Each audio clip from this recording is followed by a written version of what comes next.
It being 6 o'clock and a quorum being present, I'll call to order this, the March 5th Charter Review Committee meeting. Let's start with the pledge of allegiance. I pledge allegiance to the flag of the United States of America, to the republic for which it stands, one nation, under God, indivisible, with liberty and justice for all. All right, folks online, if you could mute yourself until it's your turn to talk, that would be wonderful. Thank you. Our first order of business is to approve the meeting minutes from February 20th, 2024. Is there any addition? Are there any additions, edits, deletions? Any amendment of any sort? Hearing and seeing none, do I have a motion to approve the February 20th, 2024 meeting minutes? Motion. Ms. Levin? I'll make a motion. Thank you. Mr. Levin has made the motion. Is there a second? I second it. Mr. Lawler makes the second. Let me just do a quick scan here so that I can note who is doing what here tonight. 1, 2, Met lots of people. 3. All right. If I'm correct here, we're missing Mr. Pizer and Ms. Cavaco. That would mean that both alternates here tonight will be acting as full members. So as we go through this, please note that their votes will be counted in the tally. Mr. Bulletin, your vote? Yes. Mr. Hammond, I believe you were not present. Would you like to abstain? I'll abstain. Thank you. Ms. Cavaco is not present. Mr. Costello? Yes. Mr. Hutchinson? Yes. Mr. Lawler? Yes. Mr. Levin? Yes. Mr. Pizer again is not present. Let's see here. Ms. Votran? Could you unmute I yourself? abstain. Ms. Votran abstains. Mr. Zuccarelli? Abstain. Abstains. And I vote yes. In a vote of 6 in favor with 3 abstentions, the motion carries. All right. That's it for housekeeping. Do we have any public comment here tonight? I see Mr. DiNardo, Mr. Abbott. Do you folks have any? If you have comments, please indicate so by raising your virtual hand. In the room, Mr. Helm? Not the time, it's fine. All right, hearing and seeing no public comment, I will note that we have a presenter. And so folks who wish to chime in during in the aftermath of our presenters time may do so as well. Additionally, if time permits, we will take public comment during each of the discussion areas as well. Hearing and seeing no further public comment, Mr. Neerman, the floor is yours. Stand. You can sit, whatever makes you most comfortable. Okay. You invited me here today, and I thank you very much for the opportunity. My philosophy has always been that if I can make something better, I'm gonna speak up and try to make it better. So my being here is in no way meant to throw anybody under the bus. I want to put that out there. You've asked for my input. Or to insinuate that things in the past could have been done better, differently. Some things in the past could have been done differently, and that's why it's always good to kind of go back and analyze and see where things are.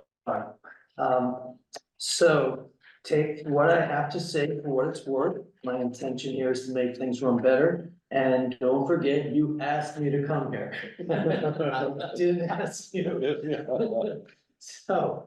Most of you don't know me, a couple of you do, but I didn't grow up in Plymouth, and I grew up in Framingham. So I grew up in a town that was the largest town in the state of Massachusetts until it became a city, and now Plymouth is the largest town in Massachusetts. I spent 35 years in the Washington DC area, and I started and have run both nonprofits and for-profits, which I call profit trying. And I also spent 3 decades as a sports writer, covering teams in the Baltimore, Washington area for the Washington Post and the Washington Times, and I freelanced to countless newspapers around the country, around the world, like the New York Times and a lot of wire services. So it is there that I learned a lot about highly successful organizations. You can learn a lot from sports teams, the ones that are dysfunctional lose a lot, and the ones that are really highly organized can win a lot of games. So one of my favorite experiences in life was covering the mid-1980s Washington Redskins. And they won, you're laughing, they were a great organization. They won the Super Bowl in 1983, they lost the Super Bowl in 1984, and they won it again in 1988. They had an owner in Jack Kent Cooke, the late Jack Kent Cooke, who put in the cash and didn't meddle on the field. He had a general manager, Charlie Casserly, who liked to trim his fingernails into his top desk drawer. There's an interesting story there. With an exceptional eye for talent, they had Joe Gibbs, who had an uncanny ability as a coach for drawing out the best of his players with his faith and his honesty. He also had a great relationship with his general manager.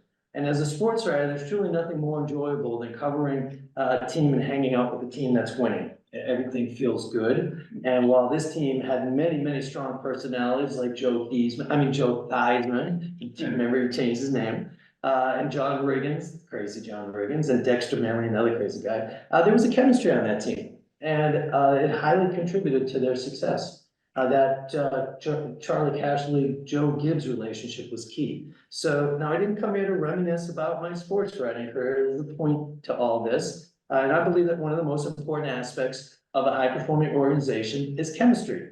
And since I have so much sports in my background, I tend to make analogies through sports. And so, take baseball. Does the general manager of the baseball team just go out and sign a second baseman? No, he usually talks with the manager, who's gonna spend season after season with this guy in the dugout, and they talk about skill sets. You know, is this guy, is he a good hitter? Is he, does he steal bases? Is he a good leadoff guy, an infallible fielder? How does this guy's personality fit with the rest of the team? So now let's discuss committees, which you invited me here. And there are a few dozen committees in the town of Plymouth. And I just happened to serve as chair of the Advisory and Finance Committee. I became chair at the end of last summer. So I've been on a steep learning curve, which will continue for a long while, and I'm okay with that. But what I've learned recently has been eye-opening, stuff that you all probably already know. I thought until recently that I worked for Steve Trifletti, the appointing person in the town moderator. And I found out from Mr. Trifletti that that is not true. I do not work for Mr. Trifletti. I asked him who I work for, who's my direct report, and he said the town of Plymouth. So I'm going up and down the hallways here, knocking on doors, saying, "Are you my boss? Are you my boss? Are you my boss?" The town of Plymouth. I've never worked for a for-profit or nonprofit where I didn't report to somebody, even if it was a nonprofit board. So it's kind of strange to me to be a chair of a committee and not have a direct report. So Mr. Trifletti made it quite clear in a recent interview with WATD 95.9 FM that he only appoints, he doesn't manage, and or he doesn't oversee committees. So I started to think about the whole process of staffing committees in the town of Plymouth, and I started asking myself a lot of questions. And it started with, why is Mr. Trifletti the sole appointer of several dozen committees in this town? My second question was, why aren't I, as chair of a committee of 15 members, involved in the hiring of new members? Wow, seems like I should be. Number three, what power do I have as chair to remove somebody who is either distracting from what should be a high-performing organization, or maybe is a slacker and is not living up to the standards of the rest of the committee? What is my recourse? And four, what really is the process of selecting committee members and calling out the non-performers? I asked myself a lot more questions. I'm not gonna bore you with that, but I'm gonna take up those four here.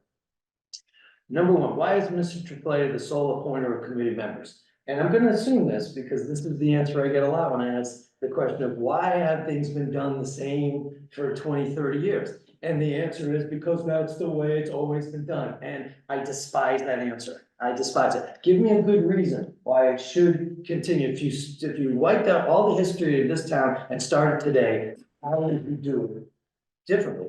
And you probably wouldn't do it the same old, probably because we've evolved as people, as committees, as a town. We probably should have evolved in processes as well. So doing the same old thing 20, 30 years does not really work for me. There's gotta be a better way. So number two, why aren't chairs of committees involved in the hiring of the new committee members? We had 2 new members hired recently. I was never consulted. That's just not the process. And so I thought, okay. I never saw a resume before they were given their positions on my committee. I still don't have their resumes. I never had the chance to personally interview them, ask about their skill sets, determine if we even needed their skill sets. If the hiring was like mine, they were not even interviewed by the appointer. So in essence, the general manager gets to pick the players with 0 input from the managers in the clubhouse who are managing the players that he didn't pick. And I just think there's a better way of doing that. It makes no sense to me, that I'm not helping at least pick the members of my committee, because I should know more about my committee than anybody else in this town. You would think, you would hope. As well, are any of the members of any of our committees even background checked? What if I had a checkered past and I'm using one of our town committees to make myself look legit, and then I go on a crime spree? So the reporter asks, did you check into this person's background before you put them on your committee? Did you size them up? Did you meet them in person? And you say, no, it doesn't work that way here. Awkward, I would say. Could be a legal liability too. I'm not a lawyer. Takes me to number 3. What power do I have to remove somebody? According to Mr. Tripletti, he reviews the committee members at the end of their terms, usually 3 years, and if they have had good attendance, he renews them. I suspect those with poor attendance probably renews themselves. Gets tired of showing up. But what if one of those members shows up, doesn't add anything because they're not doing their homework, and I'd like to replace them with someone who's engaged with our work? It's not gonna happen. I'm stuck with 15 members, no matter what. So number 4, so it ends with, what is the process? From my observation of being the chair of the Advisory and Finance Committee for 6 months and 3 years prior as a working member of the committee, when there is a vacancy on a committee, Mr. Tripletti fills them with an application that he has on file as soon as possible. And it's so quick that we had 2 resignations one night last January, and by our next weekly Wednesday meeting, a week later, we already had both positions filled. Again, with no input from me. All I knew was I was told an hour before our meeting, you have 2 members, and here they are, and introduce them to the group. So I cannot stand here or sit here and talk about criticism of this without offering some potential solutions. Number 1, I think that the hiring and the firing of committees in this town should rest squarely on the heads of the people running the committees. That just makes good business sense. This way, you have the opportunity to vet out your candidates, and if you screw it up, you have to live with it. So it will put a lot of the onus on the committee chair to make sure that they get the right people on their team. Number 2, every committee chair should take the time to assess the skill sets of everybody on their committee and determine which skill sets are needed and are not represented. I would love to have a developer on our committee, because we go through these issues with Pine Hills and Redbrook and other issues, and we don't have any internal expertise in that. We should, and that's a skill set I would like. I would like us to have a land attorney that knows some of the legal parts of it. You know, being a general attorney for me is not good enough. We need specialties in areas, and if you look back on all the articles that we've read in the last 5 years, you can probably get a sense of what kind of skill sets we should have there internally. And I think that would make for a stronger committee.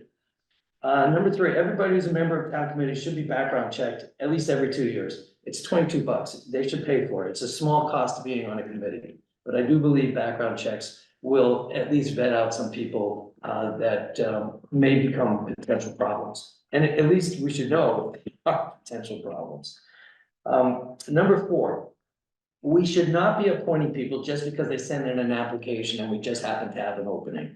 That's really not going to get you the best group of applicants. That applicant should be interviewed for, he or she can bring to the committee and a skill set, how this person can affect the chemistry of the committee. But if we really want to do this right, we should pinpoint various professions that we want to have in this committee and go out and find those people and tell them, we could use your skill set as what you do, we could use your skill set and offer them. Because a lot of people out there in this town would be on a committee if they're asked, but they wouldn't just necessarily go send in an application. So I think there's a pool of people out there that make every committee in this town even higher functioning. And last, we shouldn't be putting people on committees in the interest of keeping that committee 100% full. If we don't have the proper candidate, I'd rather run with 11 or 13 members than 15 if I'm gonna have 2 or 4 of those members as slackers. I just don't think quality should be forgotten for quantity, just because there's an opening. So that's my 2 cents for what it's worth. Thank you for offering this platform. I hope it was helpful to you. And I'm sure I'll get flack from some people in the community, but that's my personal thoughts. And Thank you. you're welcome to ask any questions or input or just move on to the next item. Well, thank you for being here tonight, Mr. Neerman. Are there questions from the committee for Mr. Neerman? We'll go Len and Mike. So you said you think the chairperson of it, when you say committees, you mean all committees in the town? The chairperson should pick the committee?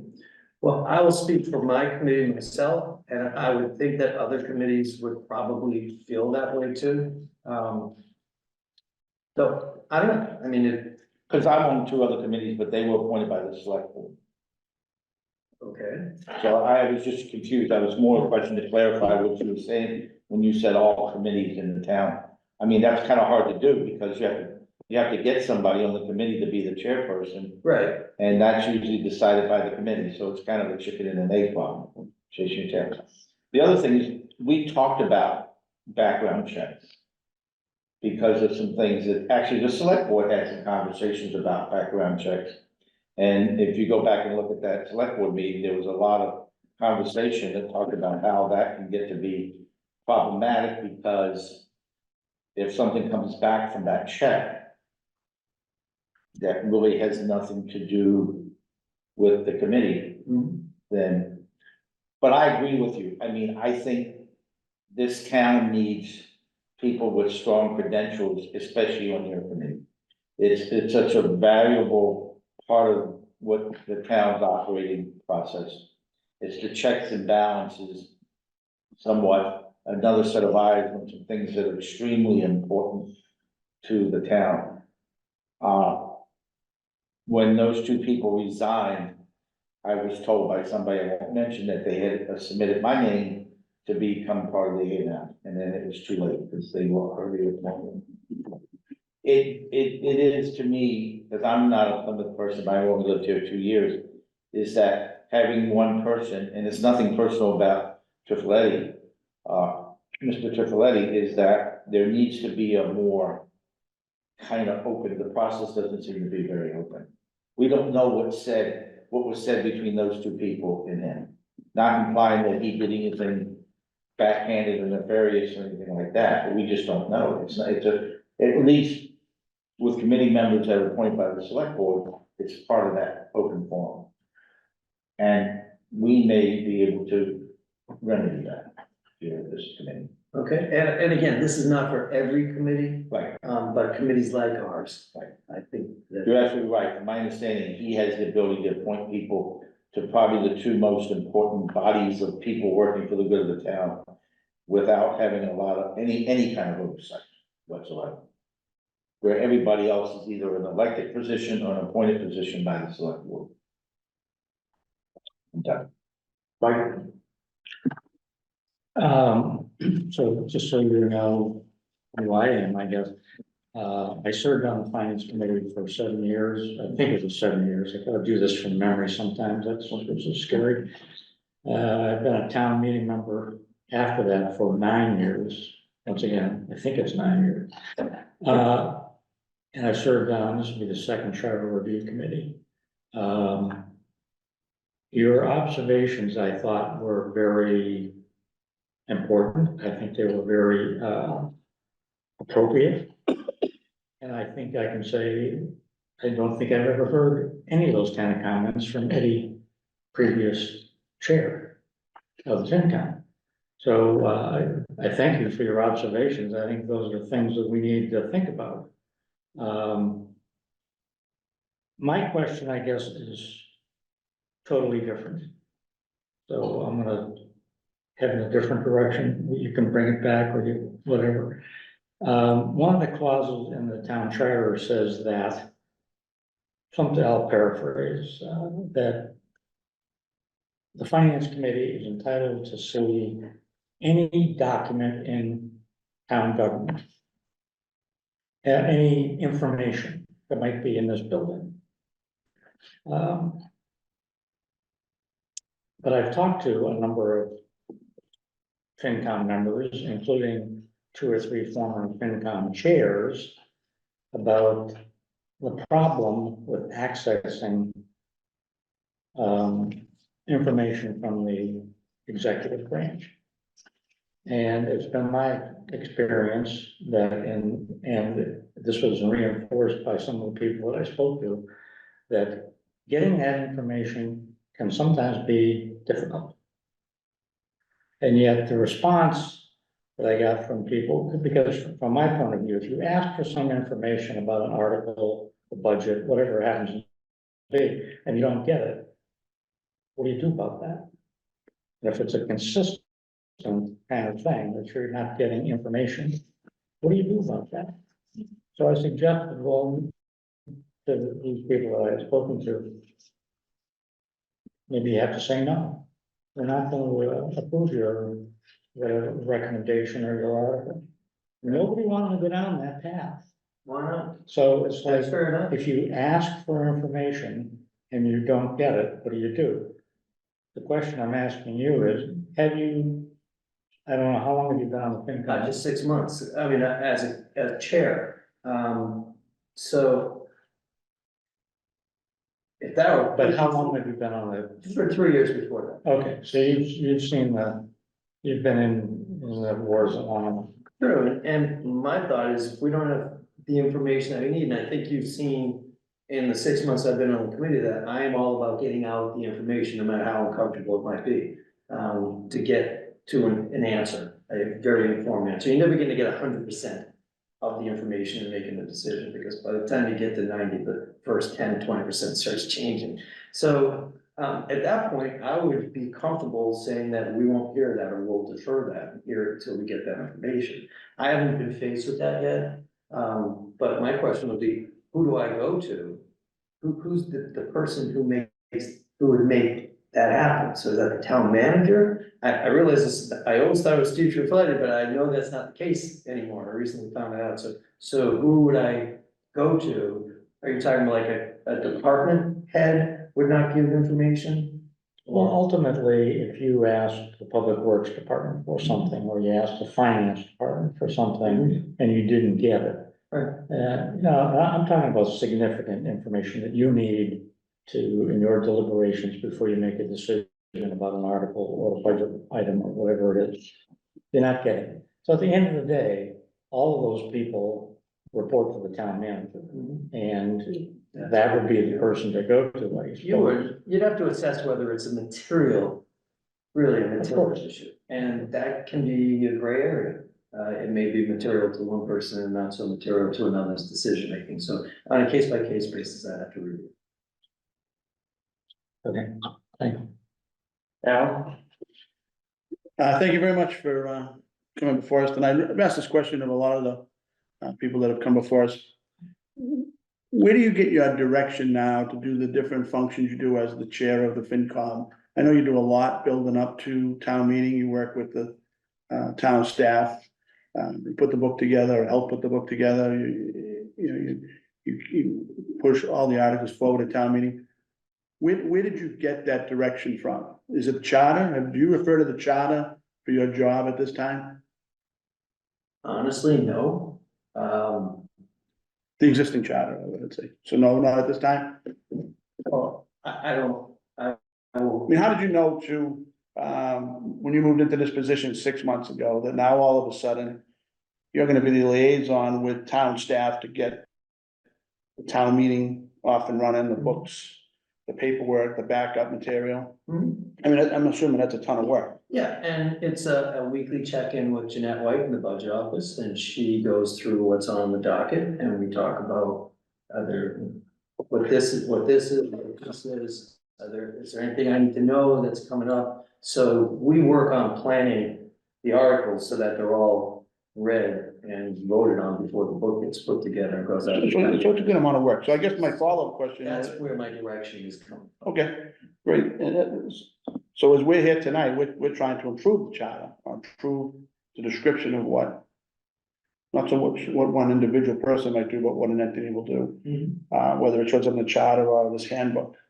What would you have for suggestions outside of the 3 or 4 you've just made, or 4 or 5 you just made, that you'd like to see in the charter that future chairman or advisory finance committees follow or use as guidelines? Is there anything that jumps off at you right away that you'd like to see on there?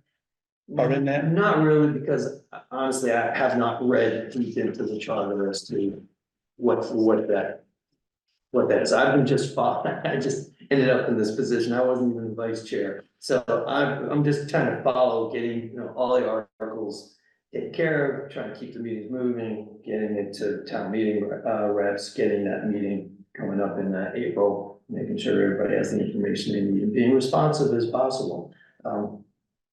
A discussion on the charter, I'd be happy to have after I've done my prep work and read through it and scour it and come back with some thoughtful feedback for you. But Yeah, fair enough. at this point, my goal coming in here was really talking about the hiring process, the membership, the committee itself, but not how that committee tackles the town's work. But happy to have that discussion when I'm more knowledgeable. Okay, thank you very much. So thanks for coming, Steve. And I commend your, management of your committee, given that you've only been doing this for a short while. I think you do a great job. And I would also talk about, towns being different than corporations and hierarchies being, available on one side, the administrative side, but not on not on many of the boards and committees. And yours is an independent committee, and there are a couple of others like that. And following up on what Alex said, I think we're gonna run through your committee this evening, and so I presume you're gonna stay for that? Tomorrow. No, tonight we're gonna cover your committee. Joe's asking, and I was gonna Well, ask afterwards. I didn't mean to steal. No, I'm happy you asked. We're gonna cover the content of the advisory and finance committee tonight. Oh, okay. If you wouldn't mind staying for questions, if you can't be here, that's all right. Can't have a son I have to pick up. Yep, no worries. I'm happy to answer any questions that come out of it separately. Well, I mean, to Alan's point, I mean, the place you go is, the first place you go, not the last place, maybe. But the charter is where your powers and processes are described. And, so towns are very different than corporations, just, it's apples and oranges, apples and grapefruits. They are, but I think, the tenets of organizational management, there is some crossover from towns into nonprofits and for-profits. There are key management strategies and organizational strategies and processes that they all share. But there are obvious differences between. And that goes to the next comment that I was gonna make, which is about managing volunteers. Oh, it's an incredibly difficult thing. And so. And that's true. The levels and domains of expertise are, so variable that, what you figure out is that you make do, you soldier on is what you do. And, I don't mean to be critical at all, but that is how these kinds of boards and committees work, I think. I, and there are lots of other issues I could bring up, and I'd love to talk to you about. I mean, this is, we could talk about Sonny Jurgensen and the hogs, and, Spend time, Sonny. I grew up there, so, Oh, you did? yeah, so, Yeah, we could have a beer, talk about the town, that would be great. But anyway, thank you for doing what you do. You're welcome, and I appreciate there are differences, and I have actually managed volunteers, and that's a whole different world too. Oh, yeah. But having said that, that doesn't mean you can't hold volunteers accountable as well. And there has to be some standard that, and part of it is when you meet them and you talk to them about the job, that you do a fair assessment of what you're asking them to do, so that hopefully they do the job like you asked them to do. And I'm not so sure that, we do enough of the upfront prep work. I know what I'm looking for, but I don't know what that person's being told when they start to work on my committee. I would like to be in on that conversation too. That way I know what they're being promised, and I know what standards they're being asked to at least meet, and maybe exceed. I wanna, be mindful of your time, so, right now, I'm gonna make sure we're focusing on questions, and folks online, if you have questions for, Mr. Neerman, please, raise your virtual hand. Mr. Lawler, questions? Thank you very much, Mr. Chairman. Don't forget, we're on the same team. I like that, Mr. I Chairman. never would have been able to team. You're up there asking questions. Steve, thank you very much for coming. This committee really appreciates it. And, me of all people, I really appreciate knowing how much time you put into running our committee. It's, it really is a lot of time to manage and put together everything having to do with that. I think, Joe, there is a lot of similarity in where Steve was going. Steve was, in my eyes, was talking about a process. And along those lines, Lorenzo, you there? Can you hear me? It'll wake him up. Lorenzo. Well, anyways, Lorenzo's one of our members. And one of my neighbors. And I can hear you, Mr. Lawler. Lorenzo, you've come to life, my friend. I'd like to ask both Lorenzo and Rob a question on this, and Steve. It's very relevant. Lorenzo, was there any interview when you were during the process of becoming a member of our committee? Were you interviewed formally at all? About your qualifications? At all? No. I Thank just, you. I interviewed him. When he was joining the precinct. Well, No. That doesn't count. Person for eight, getting to my committee. I'm sorry, Joe? so you. No, I Mr. Lawler, your questions also to Mr. Zuccarelli. Okay, Tim. It's all right. Mr. Zuccarelli, Hey, Rob, I got a question for you. Were you formally interviewed during the process of becoming a member of ANF? I was recruited for ANF, so I wasn't interviewed. Thank you. Steve? I mean, if you can call a recruitment an interview, like I said, I was recruited.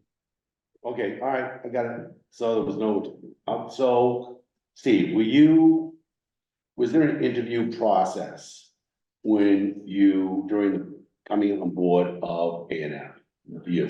No, I sent in an application and I got an email saying, Boom. you're on the committee. Now, it took a couple of years, and then when there was an opening, I got an email, but I would have liked to have had an interview. Right, I'm going somewhere, Mr. Chairman.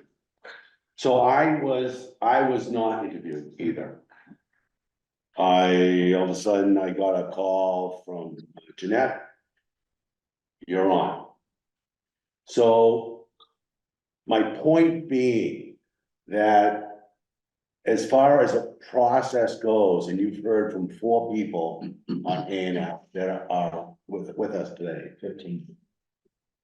He's Oh, with us today, I'm sorry. You've heard from 4 people that there is no process. And I think that that's where Steve was going, about a process of being, hired, transparency. You know, no one knows about any process going on as far as how you get to be on one of the most valued committees in the town. And there's no venting of applicants, so I just wanted to make that point clear to add on to what Steve was talking about, Mr. Chairman. Excellent, thank you. Any further questions for Mr. Neerman, knowing that he's gotta go very soon? We'll go Alan and Len. I just want to follow up on Tim, now that we've opened this up a little bit, and I've often had this question, maybe it's being answered now. What percentage of members of your committee have a financial background, or is that even a requirement on the committee of finance? So you're asking the wrong guy if it's a requirement, because I'm not the guy hiring, so it might be a requirement of mine, but again, I'm looking for a skill set, so every article that's before us, Right. they're not all finance. Exactly right, and I'm Because the other not part of pretending that, our but. title is advisory, so. But 99% of them have a financial component. It can, so, yeah. And I'm not being critical of anyone in the past or anyone presently there, but as a resident Mhm. and a town meeting member, I've often wondered. Someone's advising me on this financial component. What are the backgrounds? To your point, what is, I can't look at a application, it's not on file anywhere that says, well, Mr. Neerman was the head of Chase Bank for years, okay? You know, when the guy tells me we're gonna do this, you know, I'm gonna listen to him. We don't see that. You don't, obviously, you don't see that. Right. That's again why the process needs to change. And there's skill sets that we're missing on this committee that I would like to see, but I have no control over that. Like I said, I'd like somebody who understands development to be on the inside, so that we can talk development. Great point, yeah. You know, we can have Bolton come and speak with us, but he's on the outside. I need somebody on the inside that has our committee as its first priority, not that you don't, and there's nothing against you. But anybody that comes before our committee, I want somebody on our committee to know as much as they do, so that we have a chance at least of getting to the bottom of things. But you're right, to your point, we have no idea who has any financial experience. I would like to have a scatter chart, and I probably should ask everybody for that scatter chart, where, you know, I've worked with companies and organizations and nonprofits, they send out a skill set thing, and so you sit there and you see everybody's skill set. And you know who to call on. Okay, you're gonna be on the governance committee, you're gonna be on the finance committee, you're gonna be on the fundraising committee, because you have fundraising in your background, you have financing in your background, and you have governance in your background. That's on me to go back to my committee and I'll, you know, harness that information. But again, I say this not to be mean, I'm stuck with the team that I have. And I can't go out and trade one of my persons that doesn't have that experience for somebody that does have that experience. I'm not general manager. And, Yeah, I understand. And the general manager is not working with me, because we technically don't have a general manager. And Mr. Chairman, one of the reasons now that it's opened up is when we had the chairman of the Board of Health here, they requested, and it's in the charter, that they have very specific skill sets come on to their committee.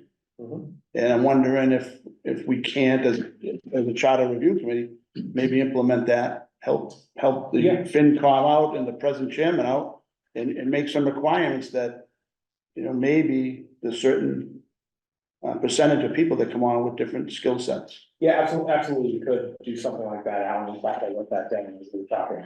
Oh, okay, yeah, you're way ahead of me then. Very good. Our minds are aligned in this. What I've written down from this conversation is that we probably wanna talk about qualifications and the appointment process here tonight. I've heard that people are interested in seeing a transparent, process that allows for, greater input than a single appointing authority. So I think that's probably.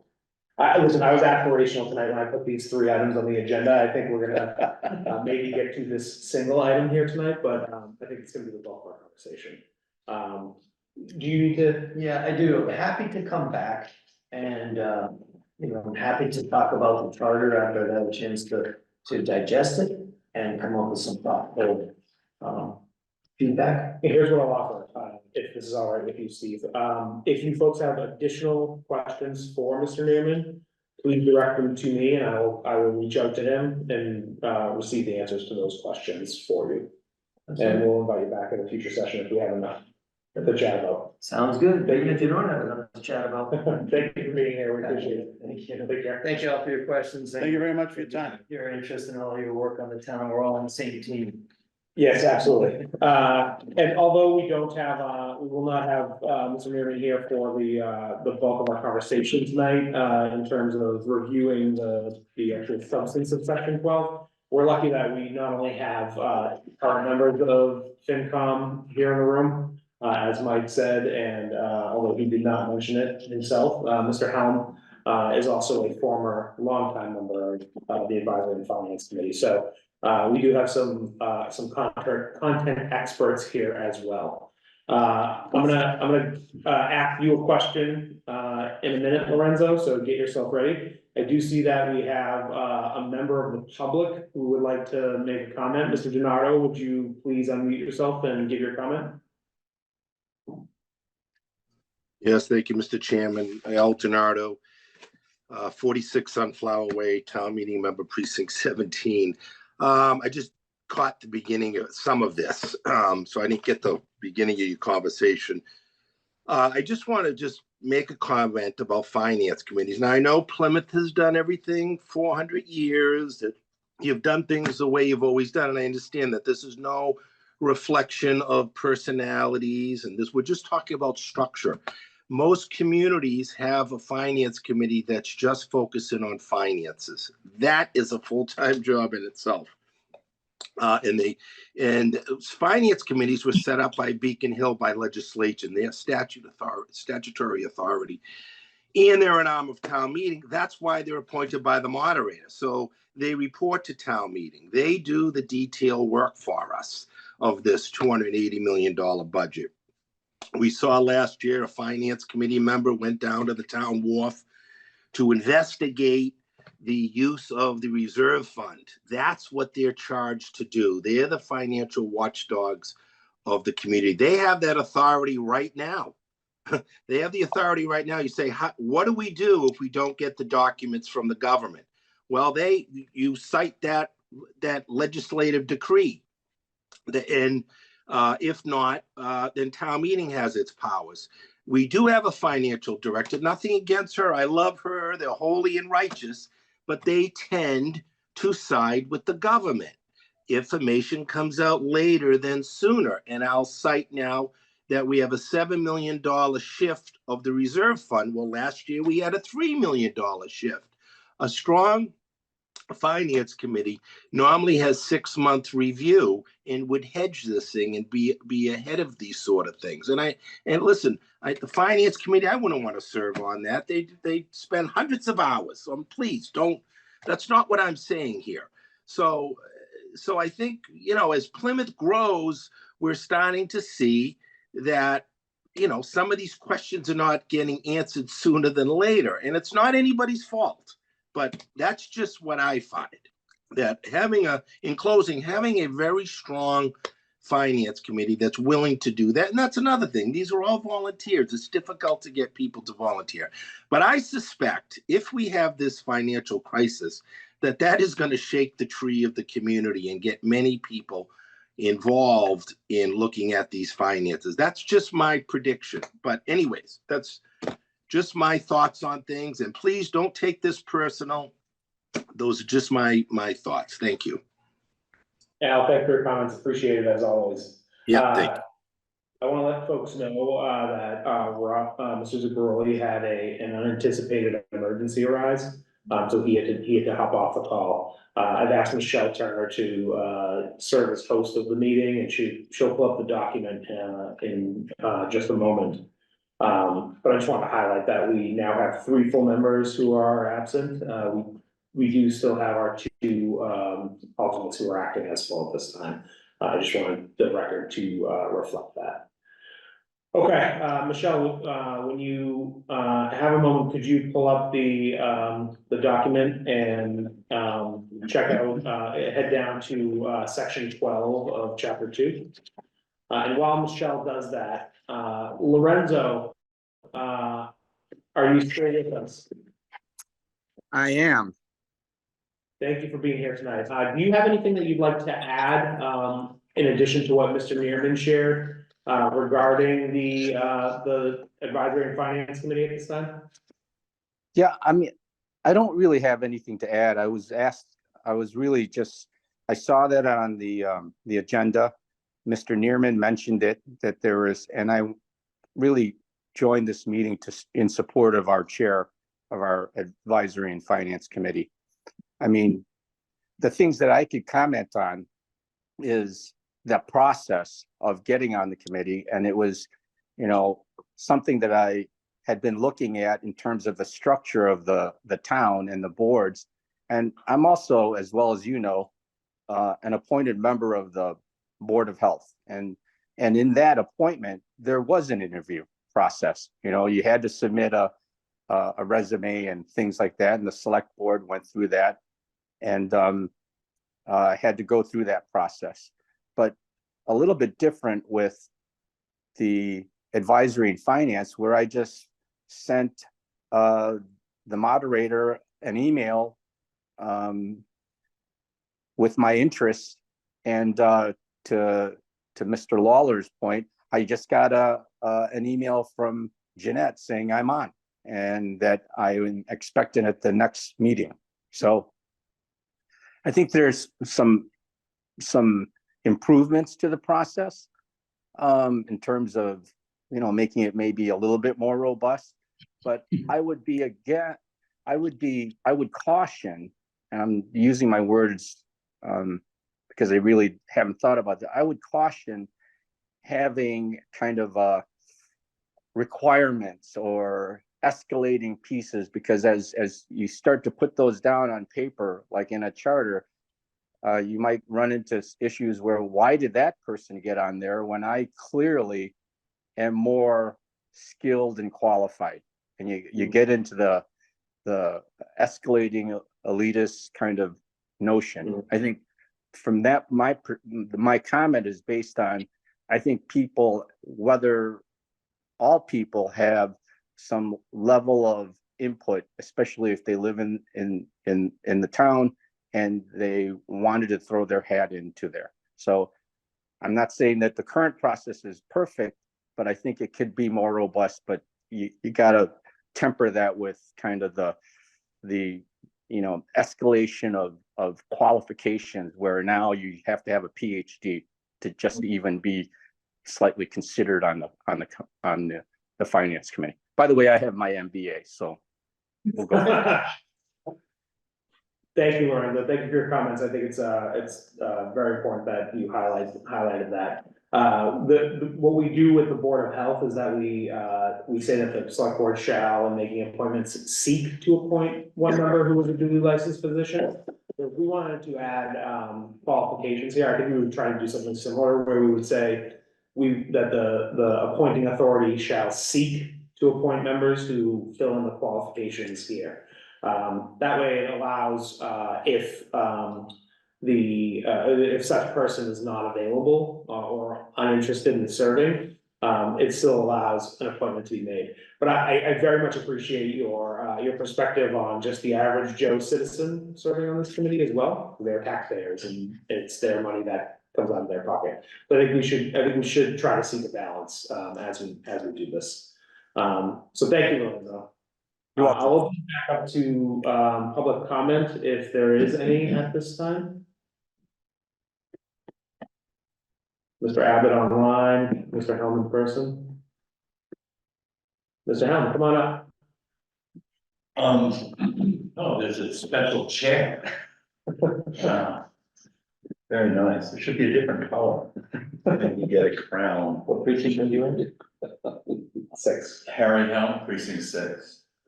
8-year member of the finance committee.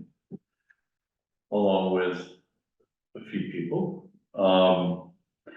And I'm just gonna give overall comments in no particular order from what I've heard tonight. I will tell you that when I applied and I put in a resume, and then I was appointed. Okay, there was no real discussion other than my dropping it off with Steve and kind of explaining why I was interested in the FinCom in particular. So I can't say that I wasn't interviewed, but it was not rigorous.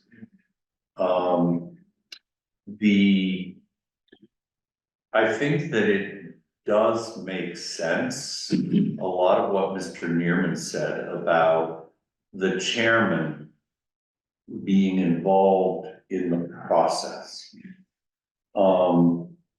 I can see particularly with the FinCom going even a little bit further than that to the chairman being able to help in the actual selection. I have a bit more of a problem with that when I go to other committees. When I start looking at conservation or, other committees where it might not be in the benefit of the town to have the chair of that committee being the selector. There is a reason that, and some people may not like that this is the case, but we have town meeting form of government and we have a select board. And it is the executive branch. They are there to make appointments to the committee because they are not on the committee. Okay, they are not the one running the committee. They are not in danger, supposedly, of selecting the chairman's friends or compatriots or necessarily like-minded people to create a philosophy, a single philosophy within a committee. And that I just caution you all as you're noodling this around and talking about it, to think about that. There is a reason why, and this is not the case. Obviously, FinCom, there's one person who appoints, and it never goes through anybody but that one person. But, if you're tempted as you expand out, because, Mr. Neerman did mention the concept of that he possibly thought it would be a good idea for all committees. I'm going to disagree with that. But I'm not going to disagree with it when it comes to the finance committee. However, I do have concerns, along with what Mr. Pizarro said about creating a hierarchy of needs and that creates a definition of who you are looking for, like the Board of Health. Okay.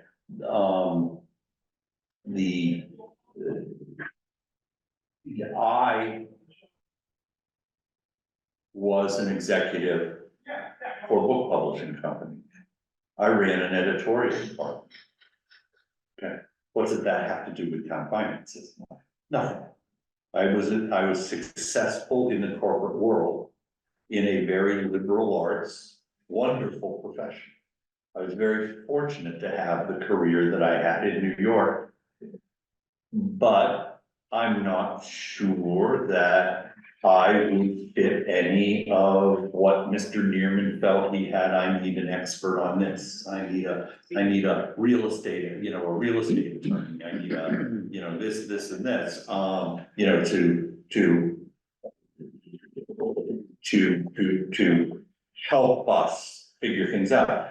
I think that what is needed are individuals who show the ability to think critically, but also show the ability to know what you need to put in place to be able to truly think critically. Do your homework. Number one, think critically when you see what is presented to you and think outside of the box about what you are being presented. Ask for more information, and you can't quantify it. Okay, but, and so I get back around to the concept for the finance committee and the interview process. I mean, that's, I think that's the key to it, and this is once again my opinion. I mean, the charter commission, okay, proposed creating a committee that would act as the committee through which applicants for the various committees would flow their information, they would make recommendations to the appointing authority. Okay. All except for the finance committee. Which, so I sit here today saying, I don't think, when you think about it, I don't think that the commission was that far off. I think that they just made a mistake in not including probably one of the most important committees, appointed committees in a town. So, so as you're thinking, think about those things, take a look at what the commission was doing and what they didn't do. Where they came up short on it, but, I was impressed with Mr. Neerman's, honesty. So. Thank you, Mr. Helm. Point of order. Yes, Mr. Long. Can I speak as an ANF member? You certainly can. May I do one thing beforehand? I do see that Zoom user is also with us. I don't know who that is, but I want to ask if they have any public comment.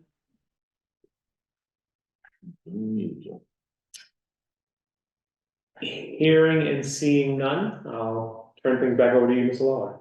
Yeah, as a FinCom member, I'm on my third year. And, again, I too, want to piggyback what Mr. Helm said. And, what Lorenzo had begun to say and talk about. And that is, the chairperson's amount of participation and the type of person that, should be on, FinCom, and the participation level of the chairpersons into the process of putting someone on the committee. There is no one that is more knowledgeable, that knows the amount of work a FinCom member has to do. Except for the chairperson, there is no one that knows the amount of dedication, time. There's a lot of time, you gotta put a lot of time into this. A lot of effort. And of course, no one knows as much as the chairperson would know the amount of type of knowledge needed to be an active participant that can move the committee forward. And with that saying that, I too believe that the chairperson should be part of the process only because of their intimate knowledge of those categories. Good. Good.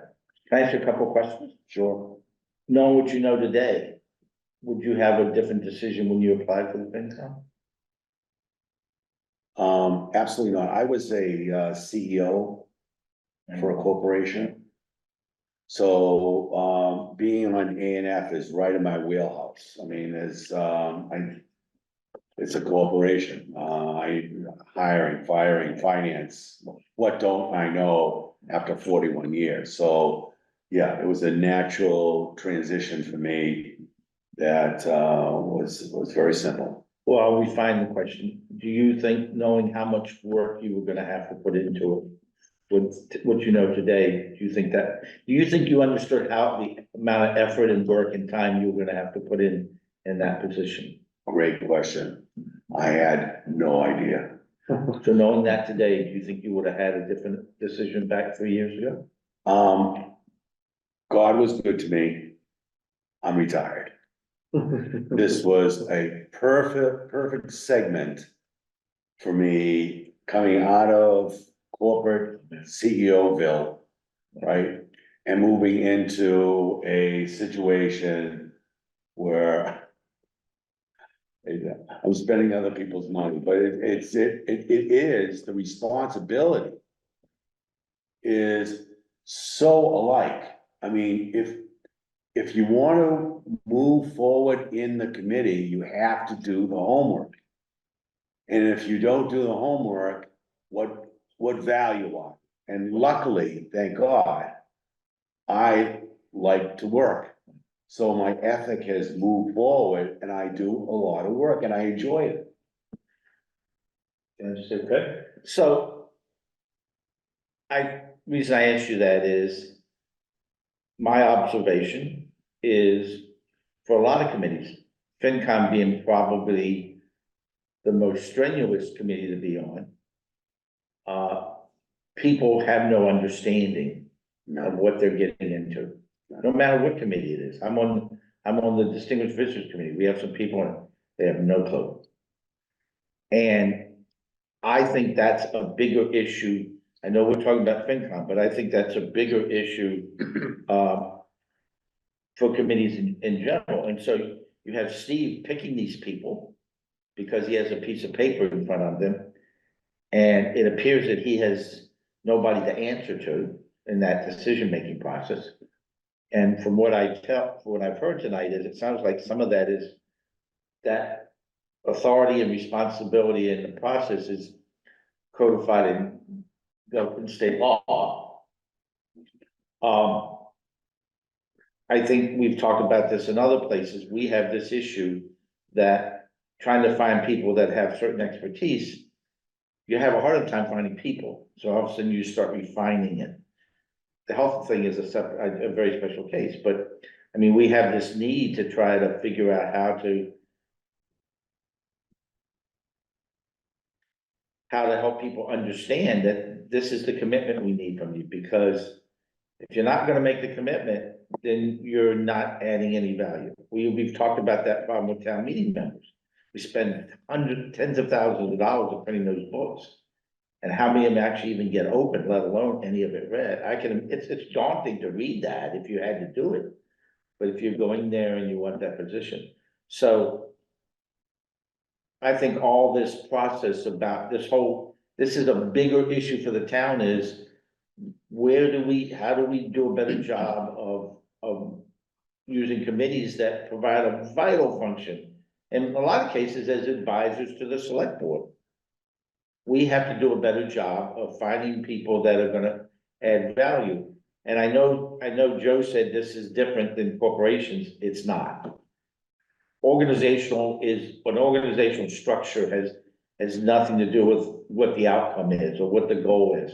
Organizational structures, I think you've seen Derek do that when he's tried to restructure the way the town is organized at the operational level. So I don't know I don't know if I think simply having the chairperson become part of that process is good.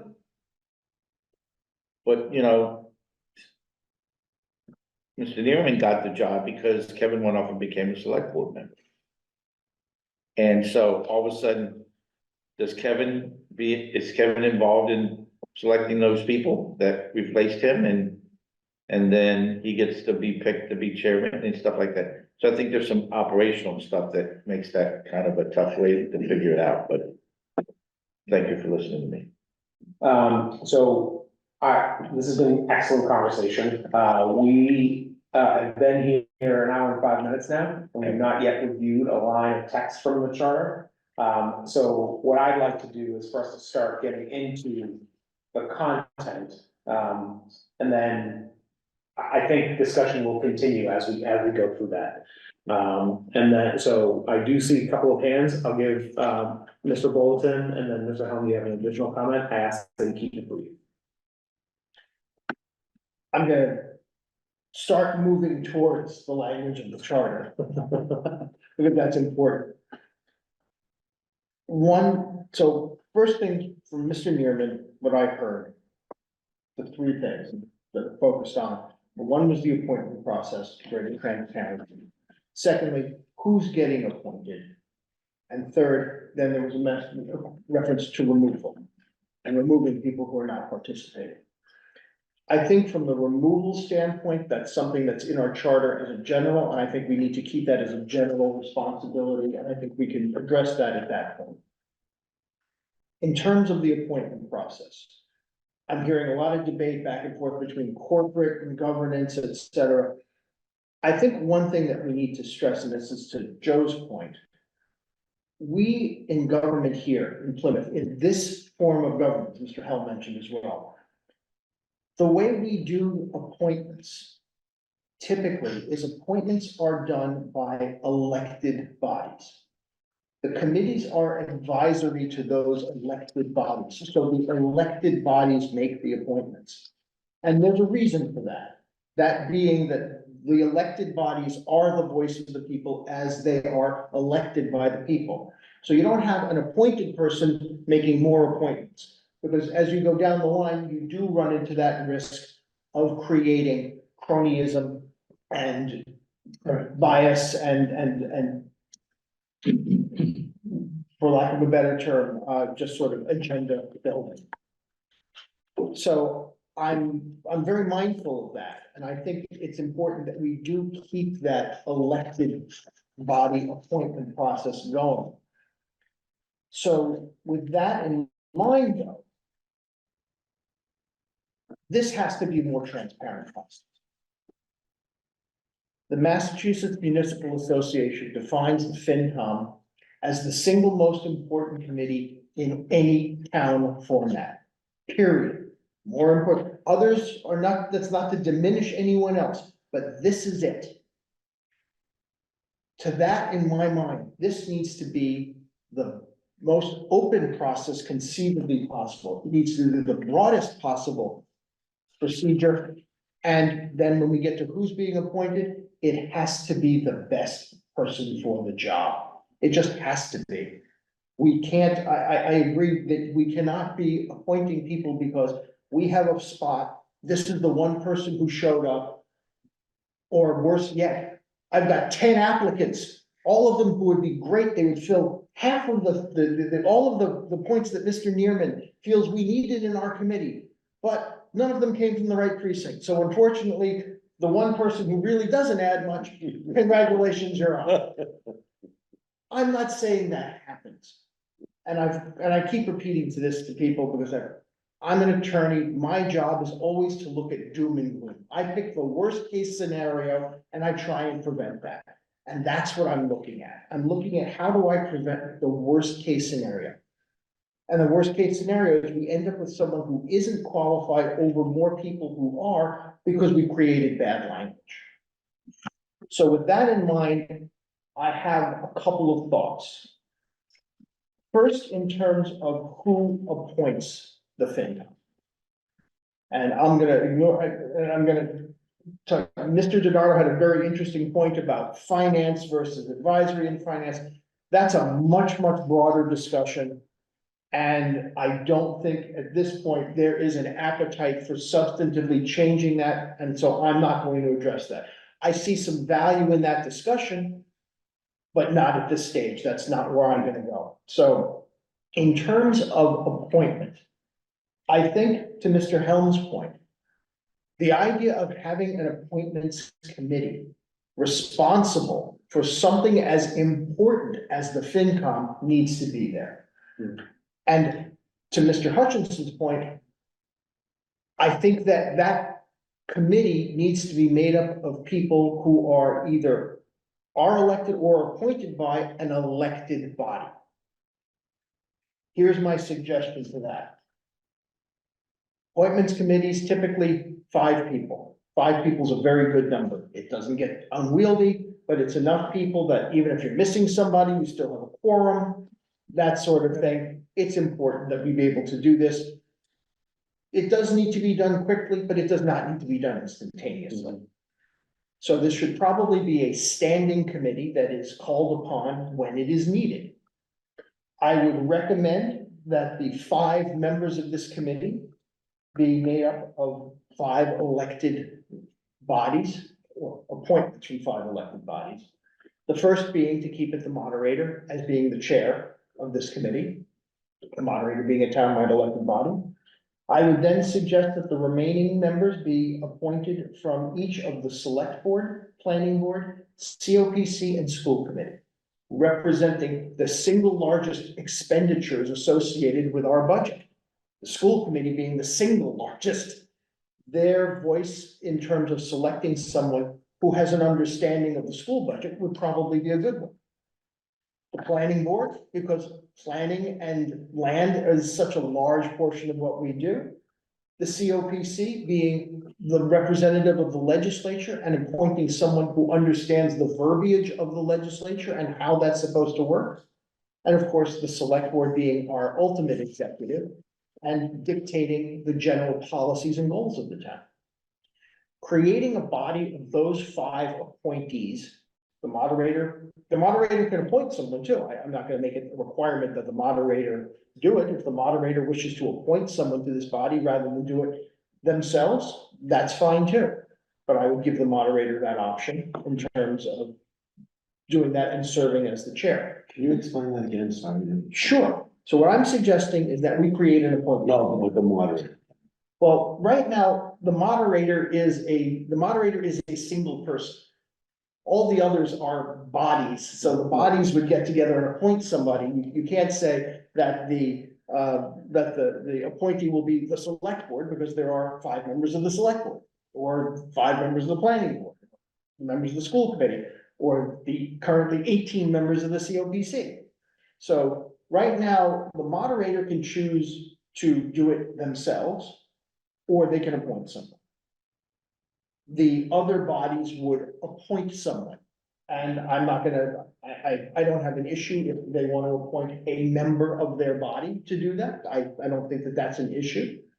So I would say that the moderator can do it themselves or appoint someone. And each of these bodies can appoint someone, and it could be a member. If they choose, the COPC decides, hey, you know, we like this person, I would do that. So I would suggest that as an appointing authority. We did it now to form this committee, basically. Right. So I think it's a good idea. It's already working. It's already worked. It works, but although again, I think it would have been better as a 5-person. Without a doubt, I was gonna bring that up when we come to that, but But I would say that's a 5-person committee that would do that. I think you're right on the money. Yeah. I'm also very mindful of the comments made about qualifications.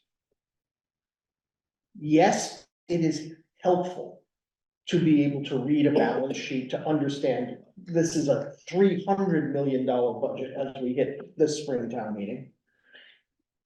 But that isn't the be all end all.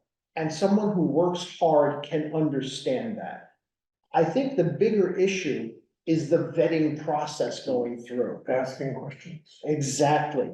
Having the opportunity. So I would say that not only do we have a 5-person committee appointing these people, but it has to be a public process.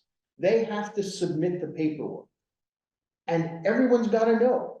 So we know when this group is picking someone, we've seen the resumes. We, the public, and I speak, this is the royal we the public. It's a public document. When someone submits their request, it's not a private email to someone who goes, hey, I'd like to be on this. No problem. Hop on. It's a public process. So I think that again, we talk about a public process, complying with the open meeting laws. And obviously an opportunity for the applicant to be heard and to be questioned. Now, that is not to be questioned by the public, that is to be questioned by the committee that does this, because again, you never want appointments to start turning into a personality conflict between neighbors and, oh, you know, I'm gonna show up, they wanna be on the FinCom, but you know what? They've been messing around with my fence and I'm gonna come down there and tell them. We don't want that to devolve into that. But I think that as an appointments section gets to that. And then I'd like to just very briefly speak to the who we're appointing. So right now, we have some restrictions. And all of this though, to FinCom, this is. All this is, I'm Let's hone in on. 12.2, just 2.12. Yeah. 2.12, this is just a FinCom, I'm not, we can deal with other stuff later, but Making sure. and some of this may turn into a good example for other things later. That's what Alan was saying. Right, but I think for FinCom right now, we start. Then who? Right now, we have a couple of restrictions. And then we have a couple of non-restrictions. So right now, believe it or not, I can sit on the FinCom. There's no restriction on a planning board member sitting on the FinCom. None. Kevin Canty didn't have to get off the FinCom. He could have stayed on the FinCom and been on the select board. I don't think that's right. I don't think that should be the case. We also, however, at this time, exclude anyone who is a town employee. Now, I can understand when you have issues about certain people and so, but if someone happens to be, and I'll just randomly pick it, the town engineer, if the town engineer lives in Plymouth and says, gee, you know what, I could add a lot to the advisory and finance committee when it comes to engineering issues and town projects, et cetera. I'd be a really good source, because as Mr. Neerman said, it's great to have people come and talk to us, but it's even better to have them embedded in our committee. I don't see that as being a real problem. I certainly think if people are going up with a certain agenda, that's gonna be weeded out by this 5-person committee. Because that 5-person committee has a pretty broad base here. I mean, when we talk about the comparison between the select board and the COPC and the school committee and the planning board and the moderator, come on, there are times that never the twain shall meet in that group. So I think that coming to consensus actually means you've got a better chance of getting a good person regardless. So I would suggest changing that to essentially say that the only people who cannot be on our advisory and finance committee are those who are not registered voters and those who are elected town, county, or state officials. Steve, I'm on the ANF, Yeah, and because of the work, Harry, you can help me out with this, and so can't you, Mike? Because I'm on the ANF, when I go into subcommittee mode, right? If I'm a town employee, I'm in subcommittee mode. I am viewing and my input is into moving funds, talking about money, talking about expenditures. If you're a town employee under the subcommittees, you have to almost, you have to exclude yourself from some subcommittees because of what they're doing. But my point being is, we're thin at 15 people. We're thin. There's a lot of, I'm telling you, Steve juggles around. Maybe someone doesn't have a schedule over here, but we're thin. And our resources, some of the What resources. does that mean when you say thin? There's even those 15 people, right? Sometimes they put, typically more than 2 people on a subcommittee, more than that. so people. Sometimes 3 to 4, Oh, yeah. 3 to 4 people on a subcommittee. And I think that stretches the resources for the amount of people, but again, Steve, to have a town employee have input into a budget. Well, town employees have input into the budget because town employees can be town meeting members. So they vote on the town budget. The rules actually But state. not at this level, Well, but though. They're not ANF. hold on, folks, let me bring this thing back for a second. 15 minutes ago, I said we need to start getting into the content here tonight. I did promise, Mr. Helm, that I would give him a brief moment to speak, and then we're gonna start talking about the material. For Come the on, committee's consideration. I'm on that. The chair's on wheels, you know, you can just keep moving. For the, committee's consideration, from previous discussions, you should be aware and you should contact former Chairman Canty. Because on my time on the FinCom, after your time on the FinCom, we had trouble keeping people on the FinCom. And they were leaving right and left. And the reason they were leaving was they may not have wanted to, they loved it, but their spouse realized the amount of time. And they were never told about that. And I believe there is, and it may not be extensive enough to really call it a handbook, but I think something was created by the FinCom and given to the town moderator to hand out to prospective people. Well, I'm not saying it was, but I believe something was at least in the works. So my advice is you might want to ask Mr. Canty for that information. He may have done some of them.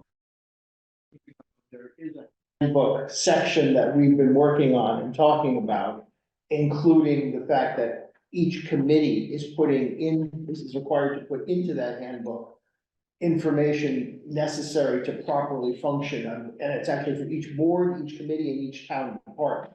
So that's something I think makes perfect sense to say that that's the case, but obviously anybody applying and showing up for this will now be vetted to the point where they're told, you're applying for this. I want you to understand, this is what you're signing up for. Because it's a public process and everybody will know. They'll know the first time they watch it. Oh, wait a minute, they're telling me, expect to, during budget season, expect to spend 20 hours a week or more. And during caucus time, expect to be going to at least X number of caucuses. They're gonna hear that, and people are gonna know it, because it's gonna get around, because again, this is going to see the light of day for a change, rather than be done quietly and where we don't know. Can I just ask him one question? we may have had a brief outage of microphone and camera, so I'm gonna ask Martha, can you nod your head if you can see and hear me? Thank you, Martha.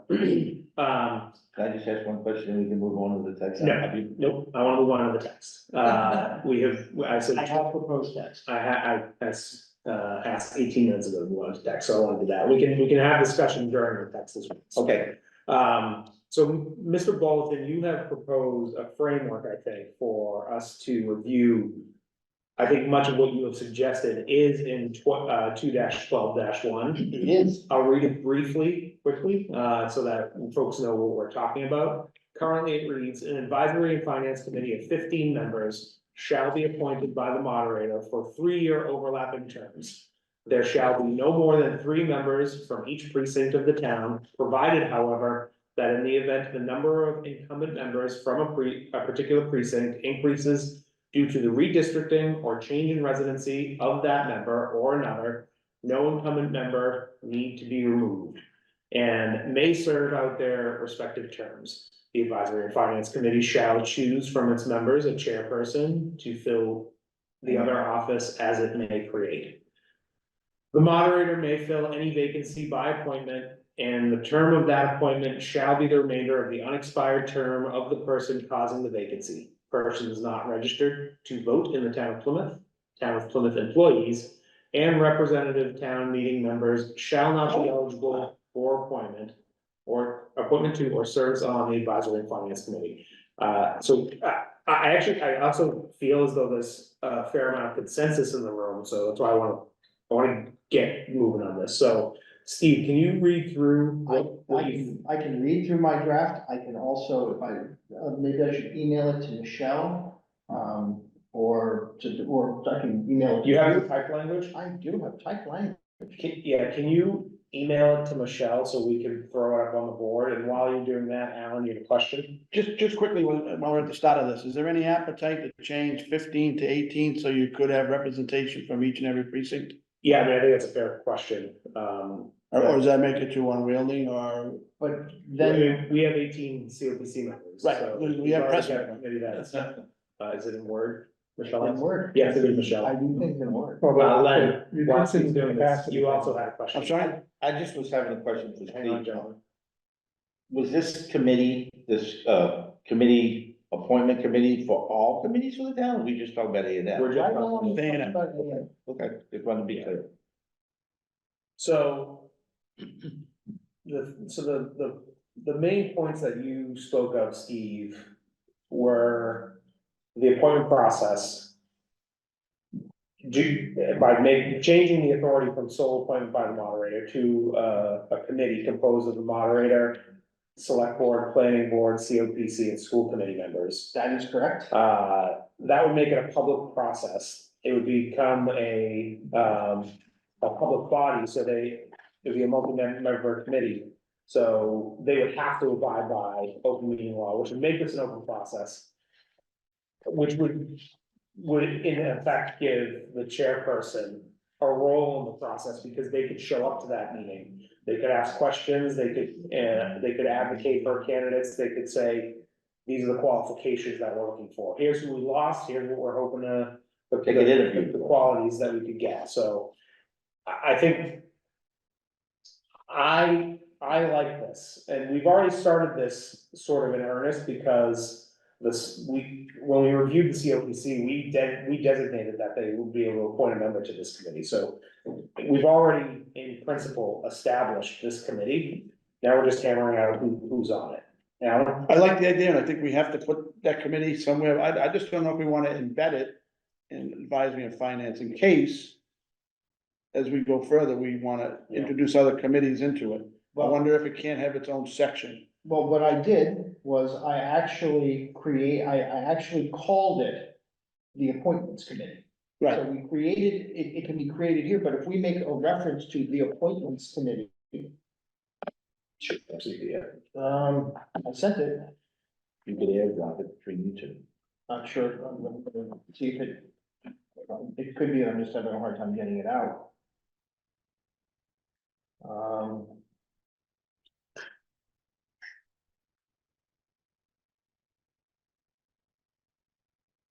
So Alan, to answer your question, Steve can chime in on this after he gets sorted with Michelle. I think for the purposes of tonight, we ought to establish it in this section, and if we deem later on that a broader scope of this committee is necessary, we can move it out of here.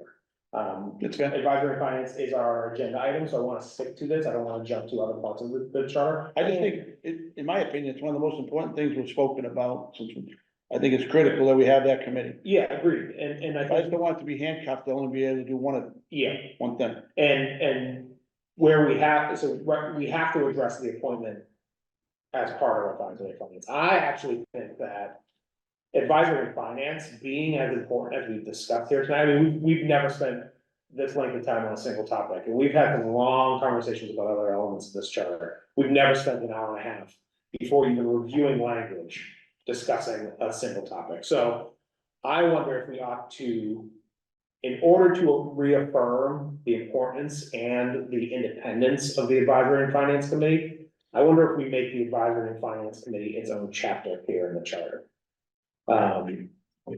And trying whether or not, the appointment authority stays in this section or moves, as an example, into the same section as the charter review appointment. If that makes sense, so. we can certainly ultimately define the appointments committee as a defined term in our charter. And that, and make reference to all the various sections that it applies to. That's certainly structurally something we can do. I did it in this particular context, just because this was the context that was up, and it's just because it's just I think we've got it there, So we're so just working on A and F. we're just working it out, but A and F this is the only committee not treated in an open fashion. It's our most important committee. Every person on this charter review committee, every one of us has at one time or another, probably more than one time, said town government needs to be more transparent. Every one of us has said that. I've heard every one of us say it. I've been to presentations by every one of us who have said it. And yet, for some reason, this is the one we didn't do, our charter didn't do it. So up there is my language now.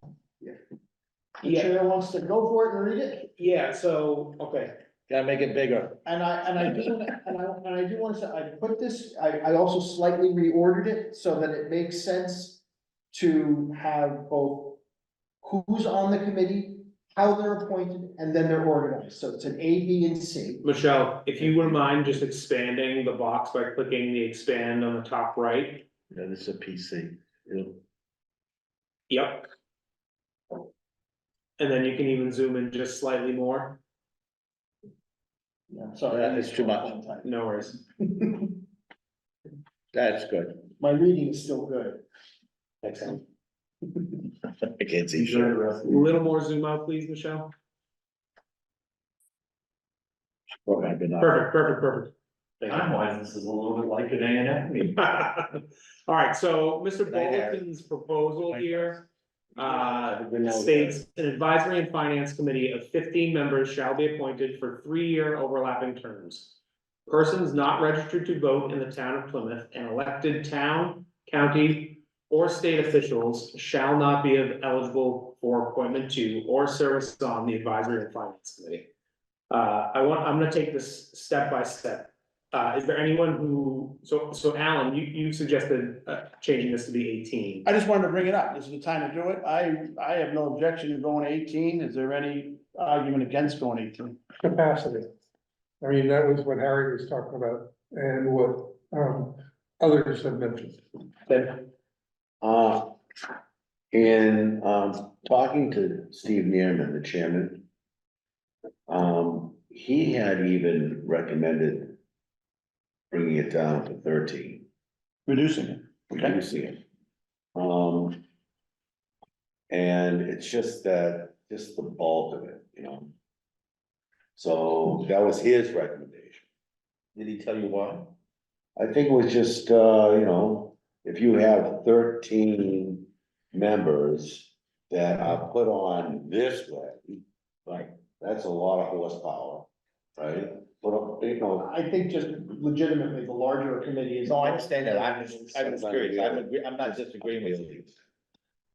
he was And thinking we're not, about and we're reducing taking it. away we're taking away the precinct, rather than saying, we're not gonna say, oh, every precinct has a representative, because once again, It's not gonna then happen. we're not guaranteeing the best person for the job. It won't work either. Yeah. We'll end up with. Fair enough. Like I said, I was just, didn't know if this was left over from the last redistricting. I think it was. I think your point is a fair one, but if we're gonna end up removing the precinct requirement, it may be a moot point. Mike and then Martha. Yeah, my only observation, your comment, Alan, about going to 18 was based on one person per precinct, but that we don't have that kind of representation on FinCom. We've never had one person per precinct. Right. So. I don't know today how we're represented. How are we told that? No one identified. I don't know. It's not set up. There are no rules. I mean, you don't know what Steve uses as his criteria.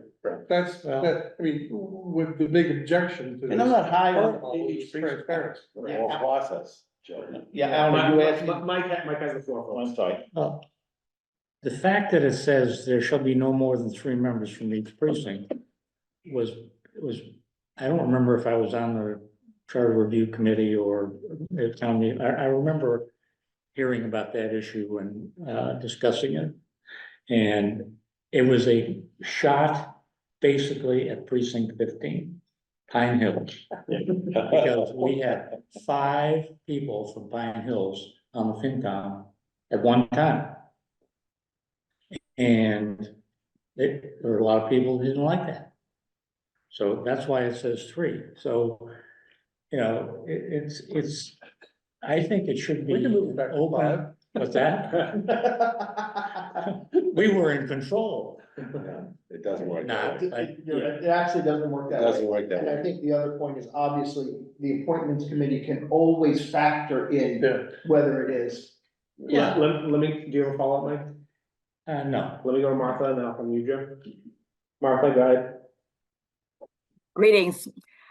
I can't read the whole text of our charter because of the bar on the right that includes my picture and others. So I was wondering if that can be fixed, please. That has to be fixed on your end, Martha. You have to move the bar around.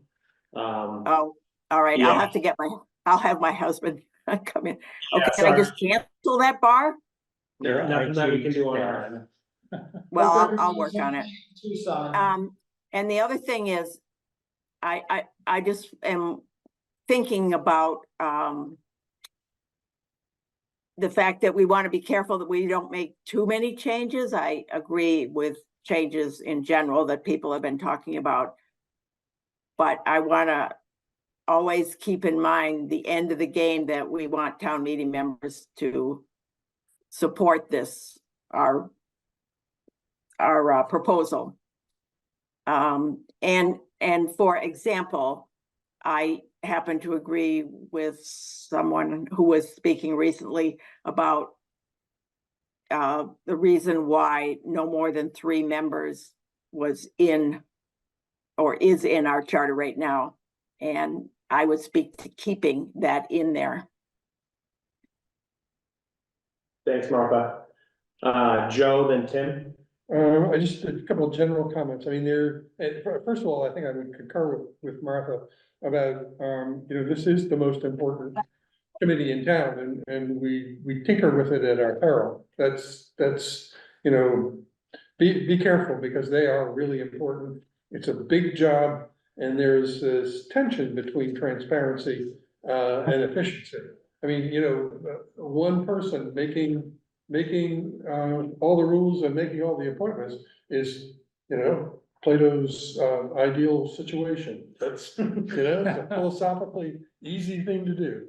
I also, though, agree that you know, there should be more transparency. Now, the other piece of this that I think is critical is capacity. You know, Harry, I think, would agree, and anybody who's served, Tim, I mean, during this season, you're stretched. I mean, you're spending a lot of time. Your colleagues are spending a lot of time. So how do we factor that into whatever we decide to do? Those are just the 2 comments. Tim, then Glenn, then Mike. So Joe, you're right, we do, but it is, whether you have, the way it works at A&F, whether you have 15 people or 18 people, you spend the time to research and educate yourself. I choose to educate myself on the issues and spend a lot of time on the issues myself, so I can contribute and participate Sure, and with the group. right. Are you saying quality, not quantity? Back to what the intent is, Steve. Right. The intent is to bring quality to the committee, right? To bring quality through the process that Steve is talking about. But again, Joe, I choose to spend the time that I spend, which is a lot of time, because I want to be educated on the issues. I want to know as much as I can. I want to be able to get up and interrogate and ask questions and understand. And my one vote to me is very important. Glenn. Yeah,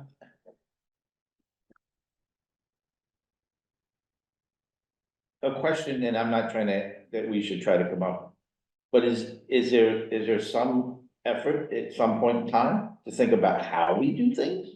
We've been doing it this way forever. It was fine when maybe the budget was $150 million.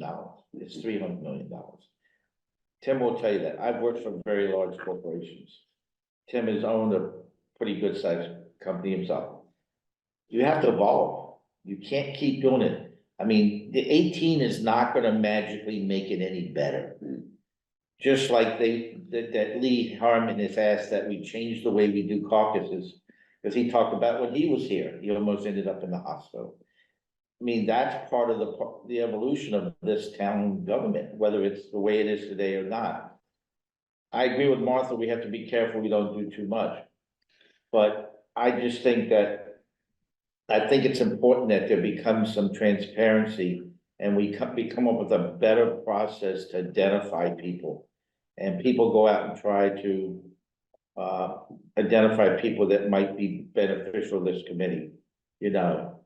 Because just because you send in a form that's on the website, you go before the select board and you get appointed, doesn't mean, I mean, I'm on the DVC, we had a person who's recently appointed, she is now not shown up for the last 3 meetings. If I was in charge, she'd be gone. I don't mess around, she'd be gone.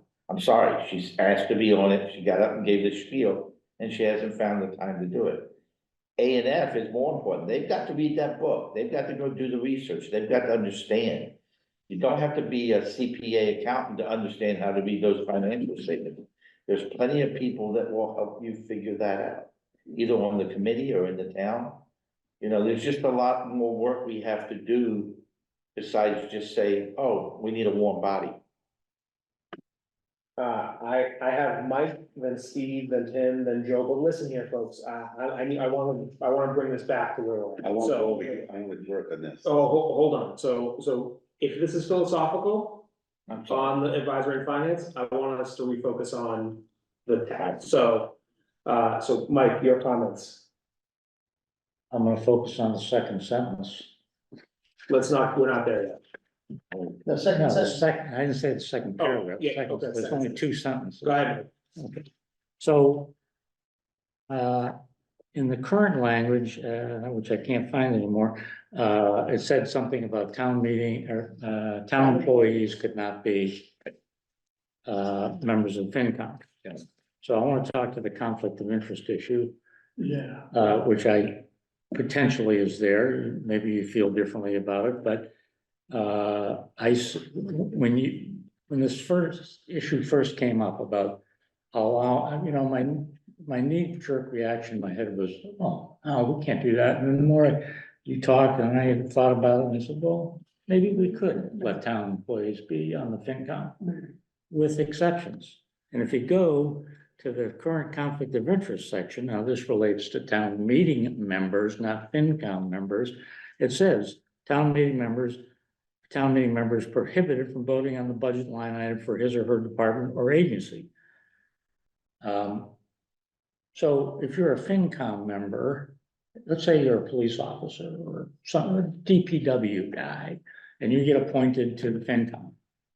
And now somebody might say, well, it would be logical to put him on the DPW subcommittee. He's a DPW guy. Now he's working on specifically influencing his budget. Yeah. You know, under, you know, which he might have issues with his boss or something like that. My whole point is, maybe we should think about, if we're gonna have town employees on the FinCom, they shouldn't be able to serve on their subcommittee for their department, and they shouldn't be able to vote on that budget for their department. So would there be a Very third sentence that says something to the effect of, town employees who serve on the advisory and finance committee are prohibited from Voting on Voting budget line item for his or her department or agency, but shall not be prohibited from voting on any other line item or from voting on the overall budget appropriation. Or for That work. articles in general, I would think. Why that work? The way the FinCom's set up right now, it doesn't work. Because we're not talking about the way the FinCom set up. On this, if you were to add that, if you were to add I'm sorry, strike that. Restrict. If you were to ignore the fact about, town employees, I think town employees should be restricted from being on FinCom.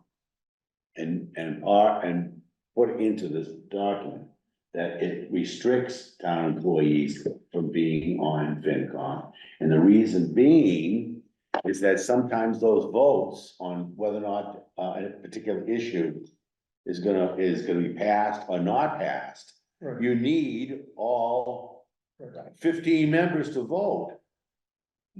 But they're residents and they're taxpayers and they are not making a decision, they're giving an advisory opinion. But you need the 15 votes. But people have conflicts aside from this. Other people on FinCom can have conflicts. In fact, if you have a conflict, you're supposed to do. A conflict exists simply because you're being asked to vote on something in which you or an immediate family member, according to our system, has a self-interest or benefit.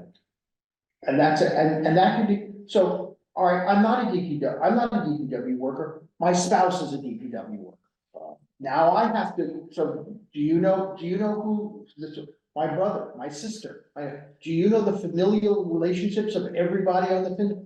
I'm just telling you, Tim, that the It fact adds is. a bias. It adds a bias that is not It's always, necessary. but it's always there, that's the point.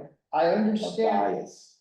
yeah, No. but you make that statement, and I'm gonna just sort of play devil's advocate, and I'm gonna say, appeal to someone's better angels, as it were.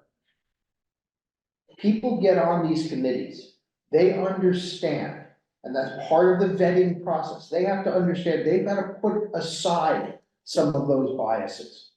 They've gotta put aside their personal, some things you can't waive, but other things you're making, these people at the same time, as our chair just said, are residents, are taxpayers. They are also thinking about their wallet and their family when they make these determinations.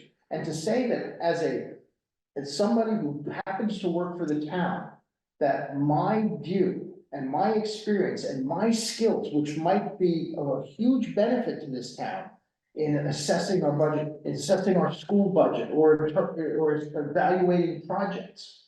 Perfect. Is You get just- someone who works for the schools. Our biggest budget of $120 million, right? It encompasses so many aspects of our budget. Now that person is out of the voting. Well, but I've heard that same statement made. Well, I'm He's sorry. out of the voting. That's what I was recommending, that if we're gonna allow town employees, But you need the voting. You But need the I've heard votes. that I don't think you do. Why do you need the vote? Because sometimes it gets so close that you need that one vote. Right. Right. It gets close. On But issues. an abstention is not a negative vote. But in the totality of all the So 15 votes. if you have a close vote, if you have a vote that's 7-7, the chairman will have to vote in that scenario, right? If you have a single member who's on the school committee who's not gonna vote, you're gonna have a 7-6 vote, not a 7-7, and the chairman won't vote in that situation. The way that it works in ANF, the dynamics that are in the meeting, that are part of ANF, the dynamics, the formula, you know how it works, right? The 15 of us, we're a group, we're one body, and we're hitting one issue, let's say the issue, school budget, right?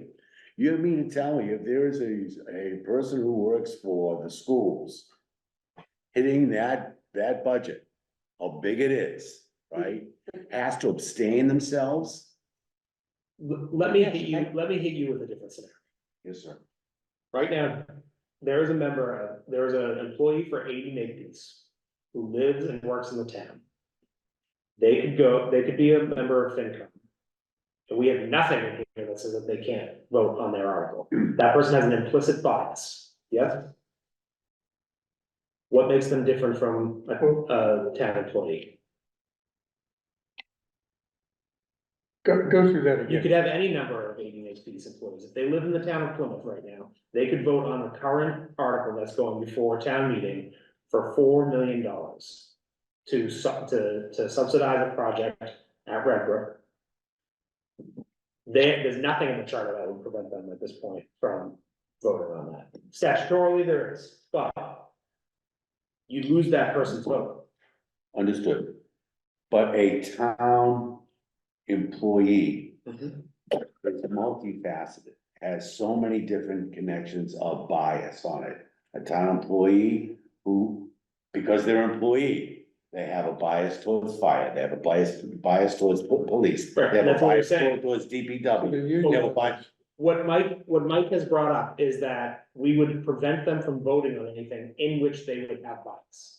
Oh, then take the 15 and drop it down to 13. And then, But that's how ridiculous it Tim, is. sometimes you have only 13 members in session who are voting. How is that any different? It adds a complication that we don't need. We don't need the We complication. do need it. May I? I have Steve, then Tim, then Joe, but we're in a, We're still on Mike's. we're in a I group want to here. make another point. We're in a group here, so jump in, please. I want to make another point. Public Safety Subcommittee, Yes. having a meeting, fire chief, police chief, Sorry, and here's a police patrolman who is now a member of the Finance Committee and assigned to the Public Safety Committee. Sitting there, meeting with his boss, the police chief, discussing his budget. Questioning. And questioning his, on his budget. And then voting on that budget, or even making recommendations to cut the budget, whatever. That, to me, is a clear conflict that we do not want to put any police chief or patrolman in that situation. Well, So if you're gonna have town employees, they have to be able to, it has to be a system where they're not put Part in of a the- position of having a conflict of interest. Next on the list now? yeah, that's Steve's up next. I'm gonna jump in because I want to address all of this. And because I thought hard about this. I really went back and forth. I can tell. And I agree on conflicts, and I was very adamant early on when we talked about conflicts, about how important I thought it was throughout the town meeting, FinCom, all of that we create a very strong conflicts rule for that. And I'm with Mike on the conflicts, and I don't think conflicts, the only reason I didn't put it in here is because I think it needs to be a more broadly based statement, but I have no problem with that. What I'm trying to address first is this issue about town employees in general. Before we get to conflicts, because I agree, if we put town employees on, we need to make sure that they are not voting on things that they have a direct conflict. Just like no FinCom member should be voting on something they have a conflict on, period. But when I look at town employees, because I hear regularly from different people with different perspectives, I hear some people say, well, every union member, it doesn't make a difference what union on, they all stick together, so they all vote the same anyway. I don't believe that for a minute either. Just because I'm a member of a plumbers union doesn't mean I'm automatically going to support the teachers union in their budget. I'm willing to believe that these people who are putting in hundreds of hours of time and doing their due diligence and doing their work and their research are going to make that intelligent decision. Now because we are trying to find the best person for the job. And what you're saying, he's under. All right, hold on. Let me just, we need to zero in here on the Yeah. issue. So that's let me the ask issue. this informally. please. This is not a vote. I want to make that clear up front. I'm gonna ask folks informally to raise your hand if you think that town employees should not be able to serve on the advisory and finance committee. Is that, Should not. you're asking Yes, I'm now? asking now, raise your hand if you think they should not be allowed to serve on the advisory and finance committee. Martha, I can see you too, if you raise your hand. So right now I'm asking if you believe that members of, that town employees should not be able to serve on the advisory and finance committee, please raise your hand. Even subject to conflicts. Well, No. In other words, not. Hold on, let's address conflict afterwards. It's not conditional, it's just a It's yes or not no. conditional. Raise your hand if you believe town employees should be prevented from serving on advisory and finance. 4 out of the 1, 2, 3. Martha, is your hand up? Is your virtual hand up to be in the queue, or is it to say that you think they should not be able to serve? I can't hear you, Martha, sorry. Shake your head. Hold on.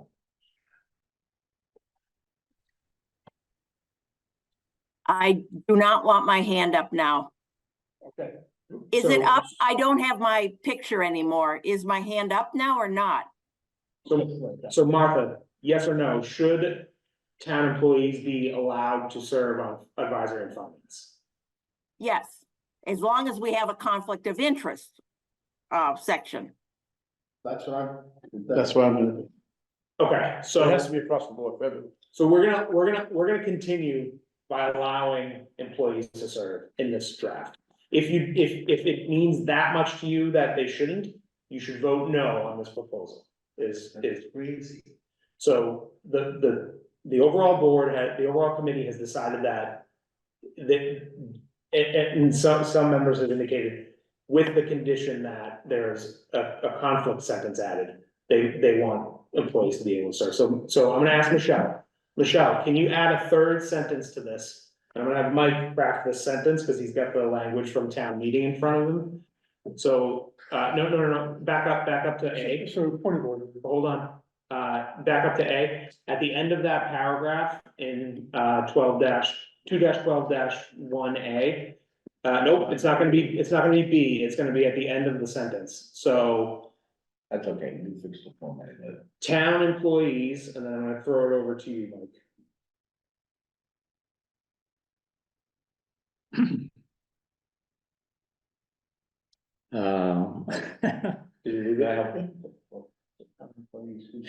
Okay, I'm just, we can wordsmith this afterwards. I'm just gonna say. Advisory and Finance Committee members who are also town employees are prohibited from voting on the budget line item for their department or agency, but shall not be prohibited from voting on any other line item. Hold on. Watch it. I think she's got it in line. All right, go ahead. But shall not be prohibited from voting on any other line item, or from voting on the overall budget appropriation. Yeah. I think she might need some additional. No, she's got She got it.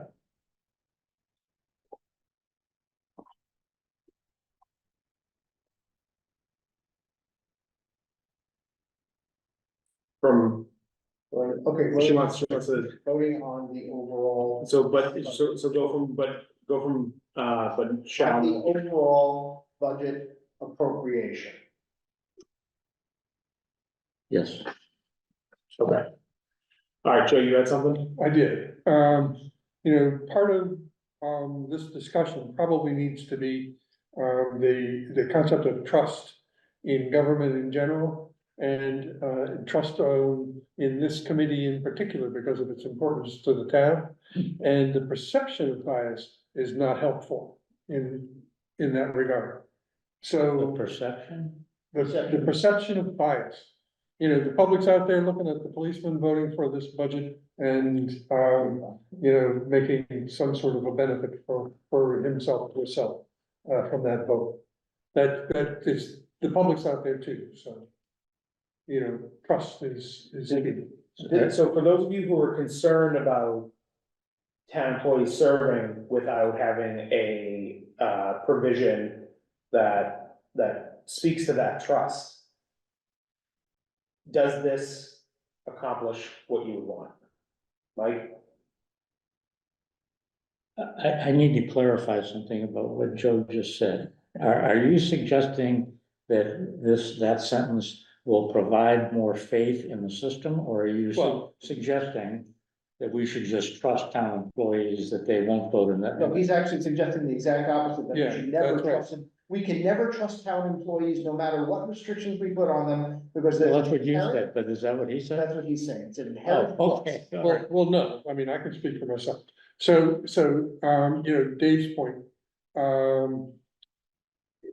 asks whether your clause up here is gonna mitigate, and if you crafted it well enough, then possibly, yes. But, you know, my overall point has to do with the perception of bias and, trusting government. That's all I meant to interject. So, hold on, so you were concerned about this if there wasn't, a provision that, mitigated conflict of interest. Are you satisfied with what we put Yes. forward? Alan, are you satisfied with what we put up there? I'm satisfied with that, and I think you could actually pull town employees out of it. I think it has to be a blanket statement, like Steve said earlier, for anyone on the advisory and finance. If I'm a developer, if I'm a tower erector, if there's a tower project coming up, I gotta abstain. And it should be strong conflict for everyone on the committee. Martha, should be what? Martha, you were also Strong concerned conflict about, Or provision for conflict of everyone on the interest. committee, not just town employees. We can I get think to that, everyone- we can get to that in a moment. Martha, you were also It's gotta concerned be about, strong conflict language, that's all. gentlemen, let's, is this, would this, I don't think we necessarily need a sentence. But I do think we need in our charter, a section or whatever we would call it, addressing conflict of interest for everyone and not pointing out or drawing attention especially to town employees, but any person who is involved with voting on town issues has to follow the conflict of interest regulations. thank you. So I have Tim and then Len.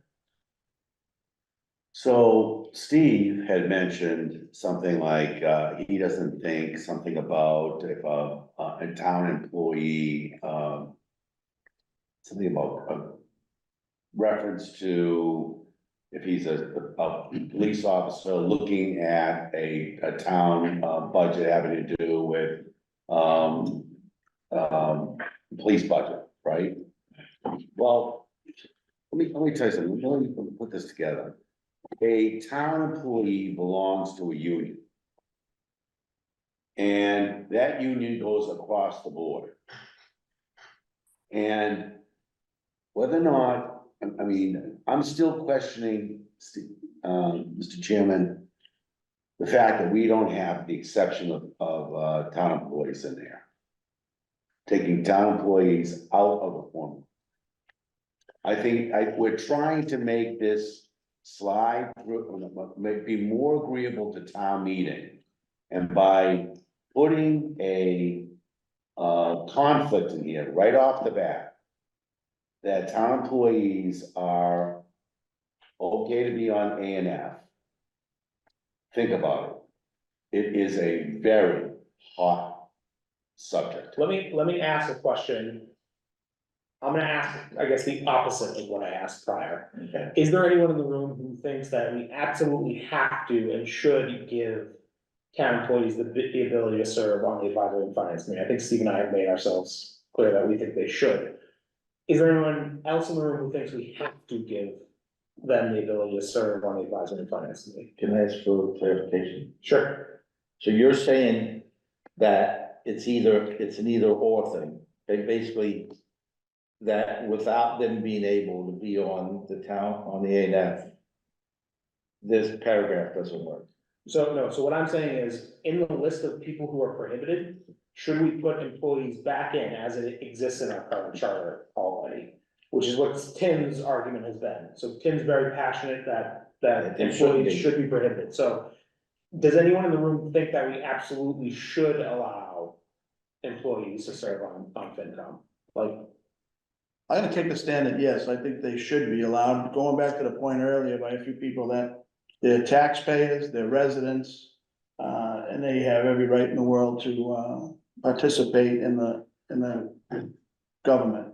But there has to be a strong conflict for everyone across the board, not singling out town employees, just, there has to be a sentence crafted similar to the one we have. And I would ask you to take town employees out, and I'd be happy with that section A. All right, so. Of that last sentence. I want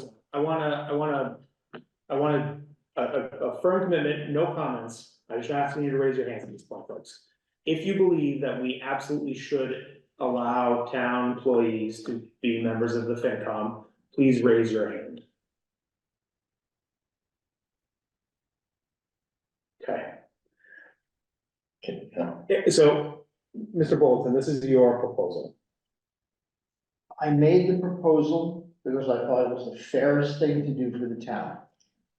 I do not, however, want this to die, because we have very important things that need to be addressed with this committee. I don't want this to die. So I'm willing to change that and put them back in as excluded, with the caveat understanding that it goes against my very grain to basically say I'm not doing what I think is right for the town, because I'm worried that town meeting isn't smart enough to hear the arguments and make a reasoned decision, whether they agree or disagree. I don't think that it is fair to make an entire second class of citizens out of somebody because they happen to belong to a town union. But that said, Here, I will put that. here's what I'm going to suggest. I would like for us to move on from this discussion. I would like for us to accomplish something here tonight. Michelle, please remove the sentence that I asked you to put in. Just change the color of it right now. Nope, I wanna take it out. And add to the list. So where it says persons not registered to vote in the town of Plymouth. Put, after the town of Plymouth, put comma. Town employees, The town of Plymouth employees. town of Plymouth employees.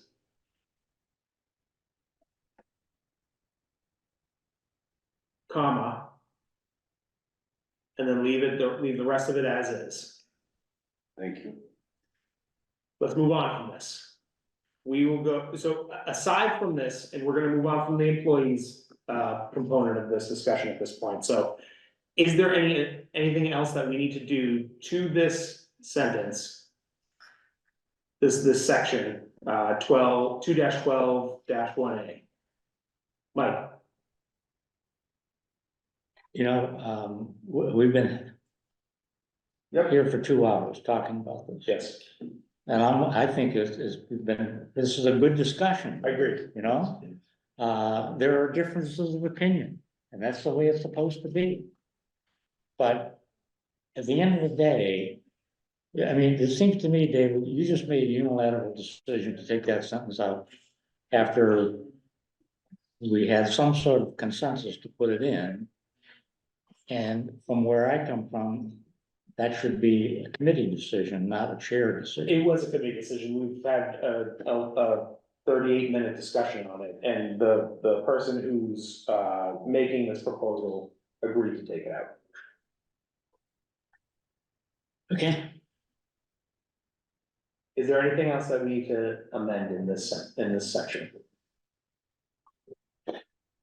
No, with the caveat that I'd still like Mr. Costello's point, at some point, we do need, it doesn't need to be here, but we need, when we go back to conflict of interest, we should all remember, we need to create a conflict of interest provision that applies to not just a town meeting and not just advisory and finance, but a generalized one.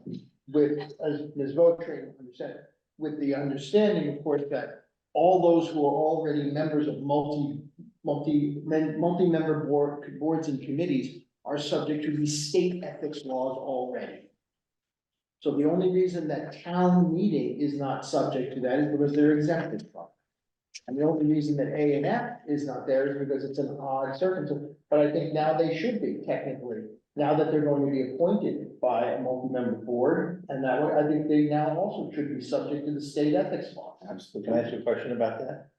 You're saying because the way they're appointed today, they don't have to take that state? They take a position that because they're appointed by the moderator, and the moderator is associated with town meeting, and they're a subcommittee of town meeting, they're not associated. If we take Mr. Golden's approach and make them an independent section and an independent multi-member board or committee, I believe they should be subject to the state ethics laws. Yeah, I think they are. yeah.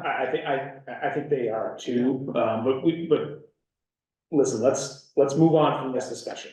Let's go to section B. Yes. Can I interject one comment? I'm gonna move on to section B. Well, we can always come back to this. Well, no, this is completely extra. You know, I would appreciate Kevin Canty coming and talking to us about this. Kevin Canty is no longer a member of the Advisory and Finance I Committee, know, which is but why I invited the chair. So we're gonna move on to section B. All right. So Michelle, if you wouldn't mind scrolling down a bit. Members of the Advisory and Finance Committee shall be appointed or reappointed as may be applicable by an appointment committee, which shall consist of the moderator, who shall be chair, and one appointee from each of the select board, planning board, COPC, and the school committee. And then in parentheses, we call this the appointments committee. At a public hearing complying with the open meeting laws, That may be superfluous. in which the applicants have the opportunity to be heard and questioned by the appointments committee. It further goes on further to say, consistent with the requirements of this section, the appointment committee may fill any vacancy by appointments, and the term of that appointment shall be for the remainder of the unexpired term of the person causing the vacancy. How do folks feel about that section?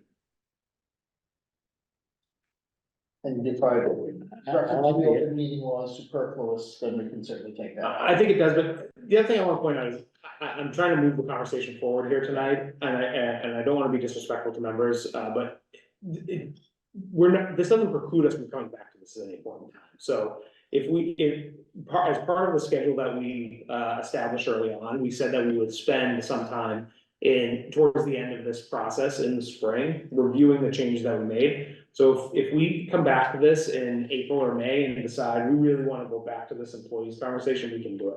But I want to keep the ball rolling, which is why we're here where we are right now. So what do you think about this, Mike?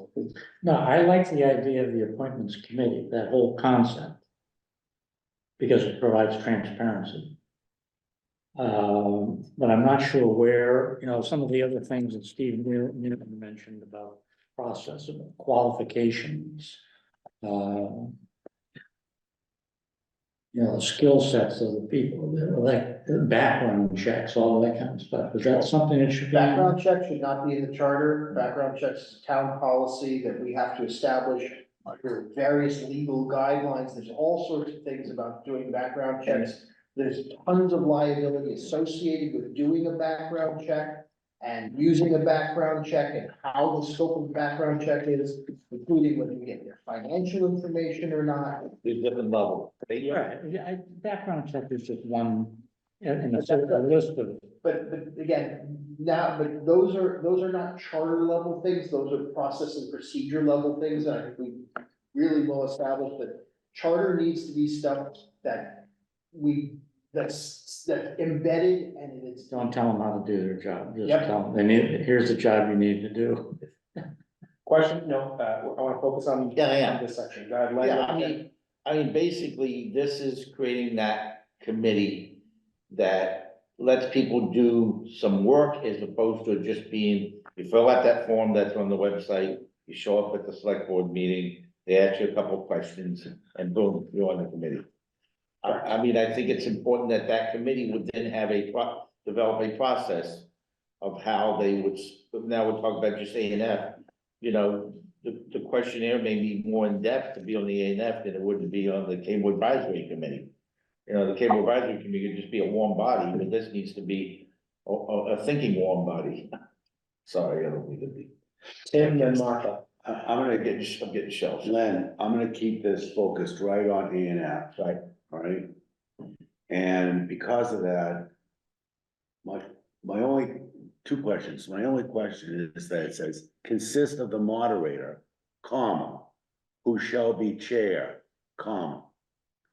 How about the committee, nominating the chair? I don't have a problem with that. I did this simply for the level of consistency since the moderator, since someone needs to sort of lead this, but I have no problem with saying that the committee chooses the chair just like every other committee chooses. Perfect. And then the other thing is, this is good stuff. This is great, good thinking. I love it. That's quite a few. Yep. And then other thing is there, Warms my heart. sorry. Did they see that? Sorry, it's choking me up. Is there any way that we can put, have the chair of, A&F participate in any of this process? Only because there is no one mentioned, not one person mentioned in there that knows anything about my committee. What we do, the amount of work, the amount of dedication, no one understands what A&F is all about there, not one person, I've got language to propose. okay? So before you do that, Yeah. I wanna say, I'm not comfortable having the chair of any committee participate in the selection of any committee members, because then you have a committee that can be all a single philosophy and a single, you introduce bias implicitly by having that. 1 out of 5? 100%. This has, and maybe you're gonna say this, but there's a public hearing component of this. Since it's a public meeting, the chair can get up and say whatever he or she wants. We've always talked about not having public comment on selection. No board does that, so that the chair doesn't really have that opportunity. As a citizen, he or she can get up and say whatever she wants in a public hearing. But there's no one that knows what the A&F is all about. But they don't do public. Then why do we have an appointment authority at all? Why don't we just give it straight to the chair of the committee? But you're adding a sliver of the experience. Allow me to make my suggestion. My suggestion is that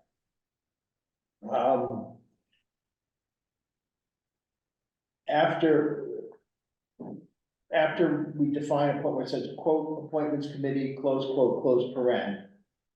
Add the phrase, comma, in consultation with the chair of the advisory and finance committee. Present chair. It just says chair. Yeah, president's gonna have to work with them. And that way, they are consulting with, but does not vote, so they get their input, but that's it, once they get their input, they make their own determination. I'm deeply uncomfortable with that. I think that this should be an independent process and we don't ask any other committee for input on. But it's such a special committee. The A&F. Sure, well, let me pose this to you. I sit on the board of health, right? We have regulatory authority in the town. We can make rules without going to stuff. That's a pretty special committee. Oh, We don't whatever, ask- be there whenever I get there. Martha, I thought maybe now, but, oh, yes. Thank you. We have regulatory authority, very special committee. We don't ask the chair of the board of health who he or she wants to be on the committee. It shouldn't work. We don't ask who the chair of the zoning board of appeals, who they should be on the zoning board. They're a very special committee. They can bind the town. No, I don't think that's what he's saying. He's not asking. Yes, it is. It's saying in consultation with the chair. But of the he's not advisory- saying that who to pick, he's just giving you, So what's the consultation for? it's a technical thing. It's not saying this person is better. He's trying to help the committee. I mean, I know we're focused on A&F for this, but we really need to think about it because we're building a framework to do this for every committee. And the point is, somebody comes in and brings in some technical, I'll call it technical expertise about that committee to help people understand the kinds of things they should be looking from the candidates, and that's what I think he's asking for. But if so who's to say that the chair who sat before us here tonight? Right. He's a sports commentator.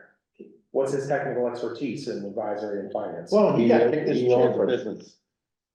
He owns and runs, and he's a Who's to say that that's the hold on, qualification? he's a financial consultant, you know that, right? He didn't say that in his. He didn't. He runs a financial consulting company. Shame on him for not saying. But listen, I have to tell you folks, I will not vote for this entire proposal if that's in there. So let me ask you a question.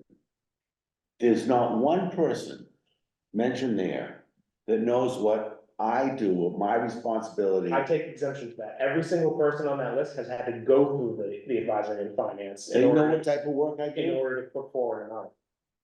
What do you mean? No. How much work and effort I put into it, the commitment that I have, the commitment and what the structure of this should be. Be careful. Mike, then Tim, then Martha. I, support that modification that you proposed. And so David, you disagree, I get it, but, that statement you just made was like a little, I don't know, over the top, I guess was the only way I can describe it. It's fine that you disagree, you are a voting member of this committee. But, there's a little, Let's do this. I disagree, Mike. I don't think that, I don't think we should, we have not made any other chair in this town. No one's gonna ask me, if four of you dropped out, hold on, if four of you dropped off this committee. The 3-member appointments committee is not gonna ask me, nor should they ask me, who I think should be on this committee, because I have a very clear agenda here. I have made public comments about what I think we should be doing here as a committee. They cannot and they should not ask me who I think should be on it, because I'm gonna suggest like-minded people. No, but that's not what we're talking about here. They're not asking you who. They're asking you what. They're asking you, It doesn't say that, it says in consultation, well, then it shouldn't be who. and this is about who. Well, It's who. Point of order is move the question. He is right. well, he might be right, but it should We be don't have a what. question before us, so there is no question to be moved. So I'm gonna go back to you, Tim, and then Martha, and then Mike. So, Mr. Chairman, you took votes as to how people felt, Informal. informal, I got you. So can you take a vote informally of Steve's modification, please? Yeah, well, I actually don't know that we need to. I think I'm the lone man on the island here on this one. But I will for the purposes of this. Is there anyone who would vote against this proposal aside from myself? By including the consultation component with the chair of the advisory and finance committee? I think I would. As a general thing, I want to think about all of us before I vote on it. Of that. but he's asking you about that. The whole thing. So we can keep it in there. We'll move on from this piece. Martha and then Mike. Can you hear me? Yes. Okay. I definitely do not think we should have in consultation with the chair of the A&F. I think we should be thinking about what an appointments selection committee is. They know what their job, I mean, hopefully they would know what their job is. And they can certainly ask the chair or anyone else for information about candidates. And but I don't think that the actual process should include in consultation with the chair for the reasons of the A&F, for the reasons that Dave has said very well, I think. Right. Mike? Mr. Neerman made the point that, and maybe without, these are my words, not his, that when an opening happens on the finance committee, oftentimes people get appointed who might not be optimal, might not have the best skill set or background experience. And they get appointed because there's a space that needs to be filled. And I've seen that when I served on a finance committee. Nice people, good people, smart people, wrong people to be appointed. The only person of those 4 or 5 people on the committee who's gonna, on the appointments committee, who's gonna feel that the most is the chair of the finance committee. When you're looking at a bunch of resumes, a bunch of candidates, and somebody needs to say, this person is not qualified, or these people are not qualified, or they're not gonna help us, or something. I understand that, and my point is, it's the appointment authority who should make that decision, not the chairperson. of the They advisory. do make that decision. Yeah, we're not asking. They the do chair- make yeah. that decision. It's his advisory opinion. That's all it is. It's an opinion. So I see a hand from, Mr. Denaro. He's still there. Please, unmute yourself and make a comment. Yeah, I'm not a member of the committee and I don't chime in unless I really feel, I just appreciate these few minutes. I know but anyways, town meeting member precinct 17. We have to keep in mind that the finance committee is a recommendation body of town meeting. Everything comes up from the people. Normally, if I felt as a town meeting member, like now, if we had 2 vacancies, I'd say, Mr. Moderator, we need 2 people with a financial mind. We're heading into a fiscal crisis. We need to firm up those appointments in that area. Normally, a moderator would be elected, he or she would be elected by the body, and I'd have a little more influence over the moderator. I've been in those circumstances where I've influenced a finance committee member. A bunch of us town meeting members got together and said, we need to go this direction because the town is heading into a financial crisis. What you're attempting to do now is put further distance from town meeting. Right now we're hearing that in the coffee shop, online, about this fiscal thing. Just for an example, that's how this system works. It comes up from town meeting. So to further distance my influence or others over he or she as a moderator of where those appointments are going to go is not going to work. It goes against this whole self-governance. And in closing, I want to say, for instance, the woodlot issue. The whole process of that worked perfectly because the government was moving one way and the people reined it in. They used the authority of town meeting, influenced town meeting members, and you saw us come in line exactly to what the citizens want. We want to reflect what we're hearing at the coffee shops and convey that to the moderator, and the moderator would make those changes. Thank you. Thank you for your time. Thanks, Al. The last thing that I'll say on this, and then I'll move on, is that there is nothing, if we precluded this small component of this provision, if we took that out, there's nothing that prevents the chair of the advisory and finance committee from emailing, calling, visiting, going in front of these appointments committee members and saying, here's what we lost. Here's what I would hope you would look for in the next appointment.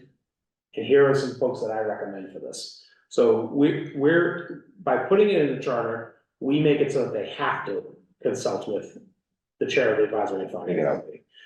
If we don't have it, that person can still be consulted by each and every one of those persons. And he or she can actively go and give that advice. So I'm not in favor of this, but the committee itself is. So I don't agree with you. I'm not sure that the committee. Yeah, Because you convinced, or Joe spoke against it, Martha spoke against it. If you took a vote, it might. It would be 4-4. Actually, I'm not for even my own proposal. I put it in as a compromise, but I didn't put it in there originally for a reason. I didn't realize that we were back to an 8-person committee at this point, so. Can I ask Steve something real quick? Yeah. One of the reasons that I would like to wait is because I'd like to see some models from other towns. I mean, how does this work elsewhere?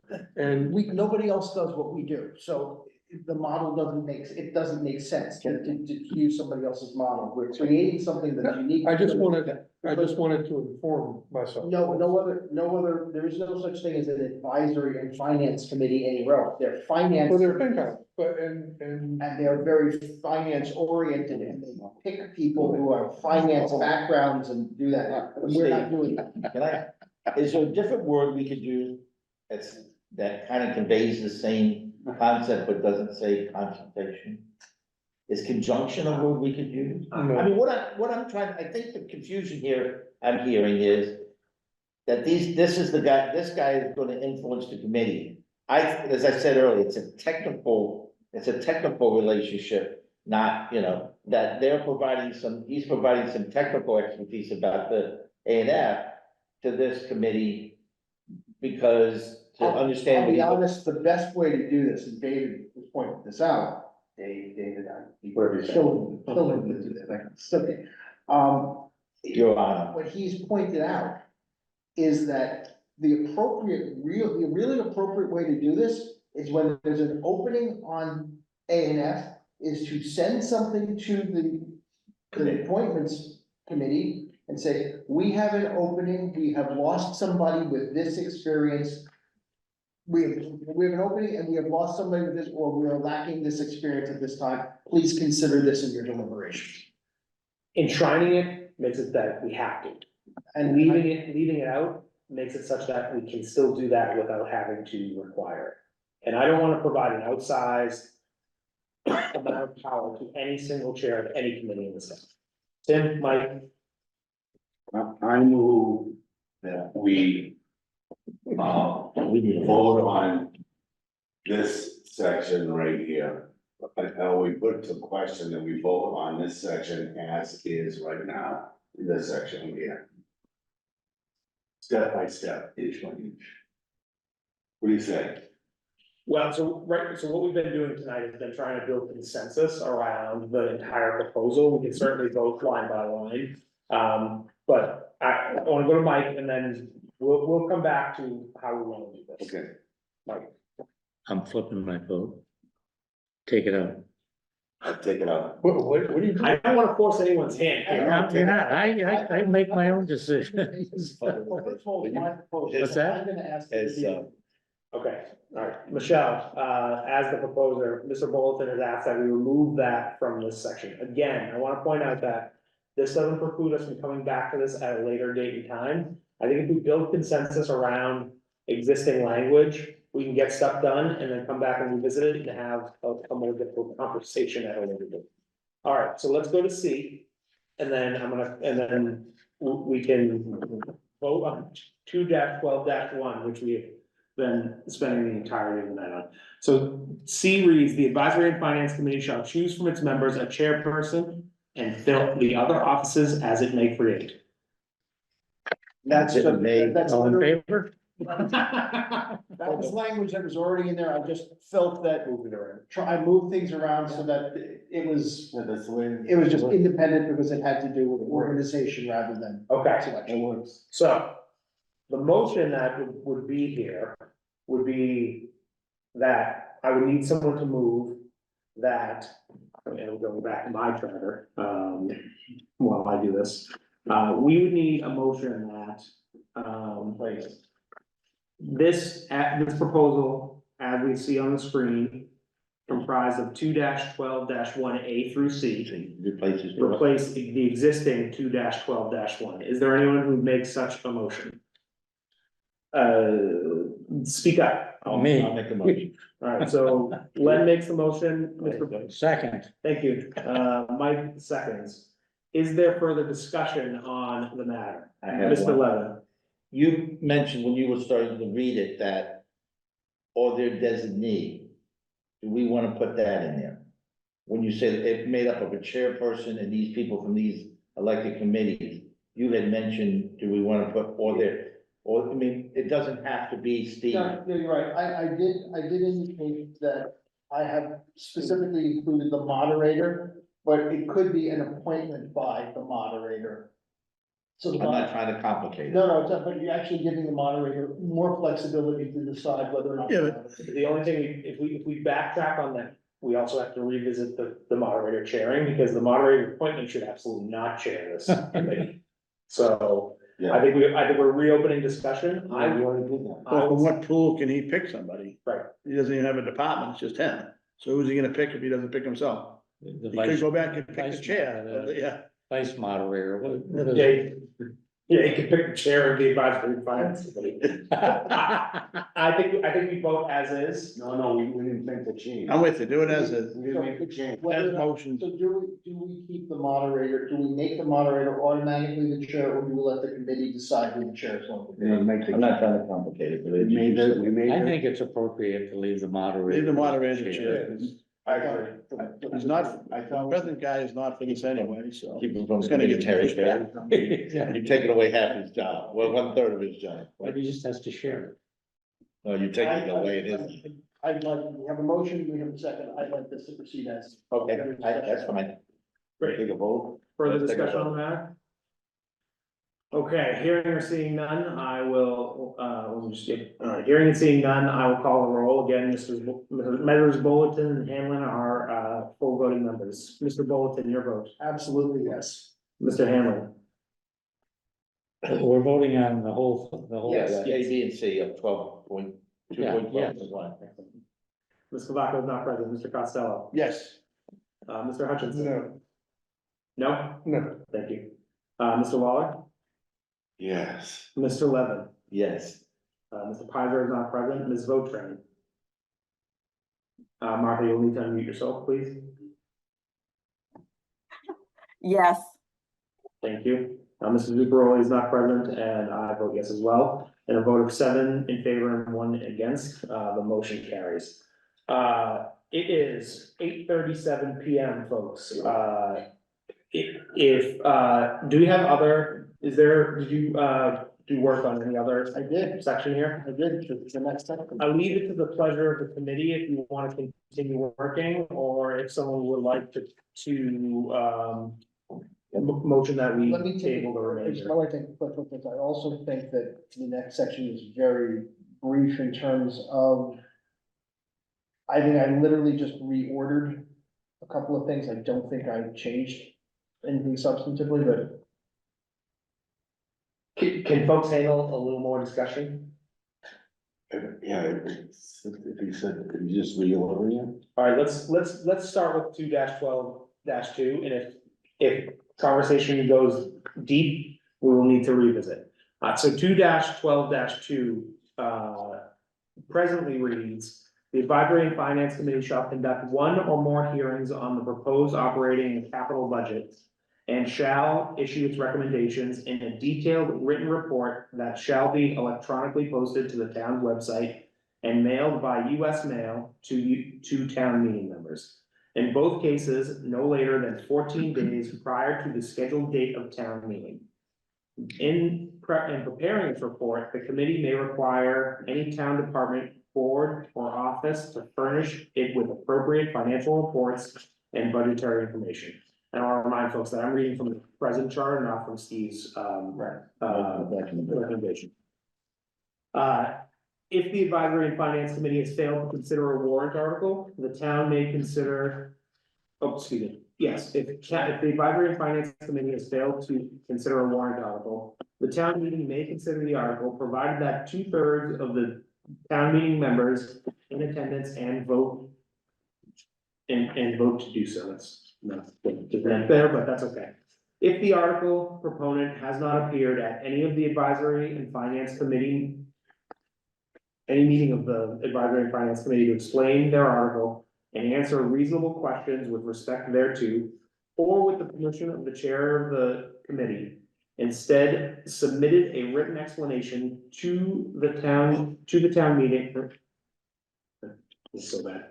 Written explanation, the town meeting may act on that article, provided that 2/3 of the town meeting members in attendance vote to do so.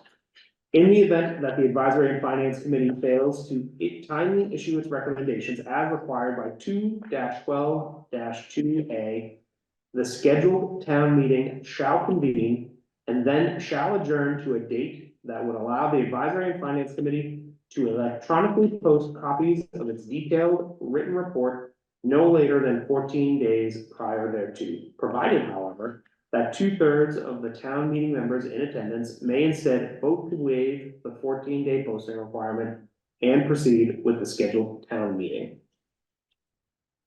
So just so people know, my revised version did move some of that around, created two, again, I thought that we had two separate issues here. I thought issue number one had to do with what information advisory and finance got and what it did with it in terms of the requirement to post it. So I thought that was one thought. So again, in the event the advisory part, that is literally language that is in there. I just moved it to that section A. So the change that I made is in section B.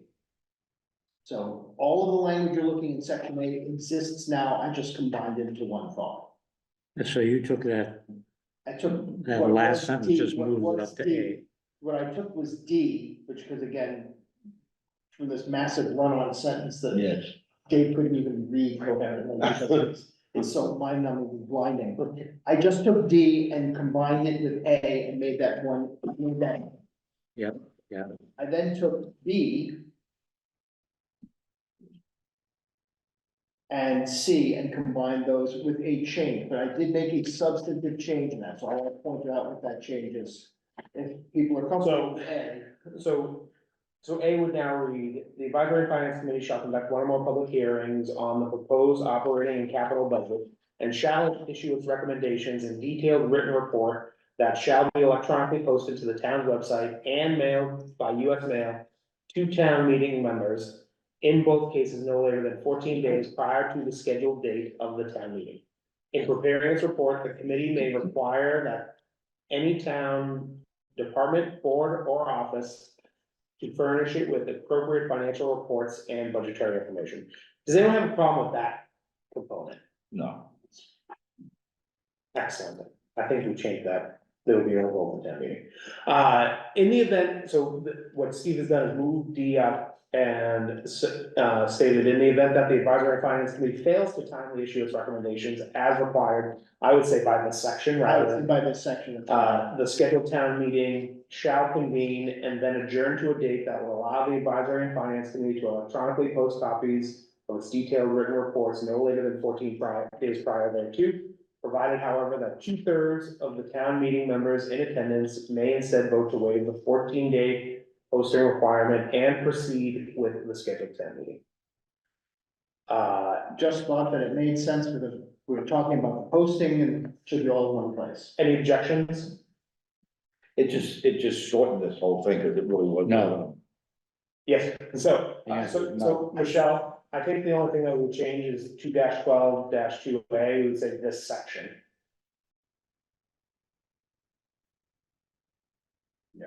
Yeah, perfect. And then we can scroll down to B. And let me explain my change here. So right now, basically, this is sort of a fault and no fault provision. Right now, the way it reads, it basically says if advisory and finance fails to consider an article, doesn't give for any reason, just that if they fail to do it, then town meeting can only go ahead and consider it if there's a 2/3 vote of town meeting. I thought that, again, that's unfair if the only reason that advisory and finance doesn't do it, doesn't report, is because they couldn't manage their process and they didn't get to it. That would be very unfair to someone who is putting forth an article, because then they're saying, oh, now I've got to go back and do this again. It's going to take me another 6 months. Maybe what I'm trying to do is going to be moot or damaging. So what I essentially said was, in this instance, if town meeting, if A&F fails to consider an article due to no fault of the proponent, then the article goes forward, but it can still be rejected for consideration by 2/3 of town meeting. So in other words, it'll take 2/3 of town meeting to say, we're not even going to consider it. doesn't change what the vote would be. I'm just saying that if the proponent is not at fault, then it should go forward to town meeting for their consideration. And then town meeting has the right to say, we're not even gonna consider it.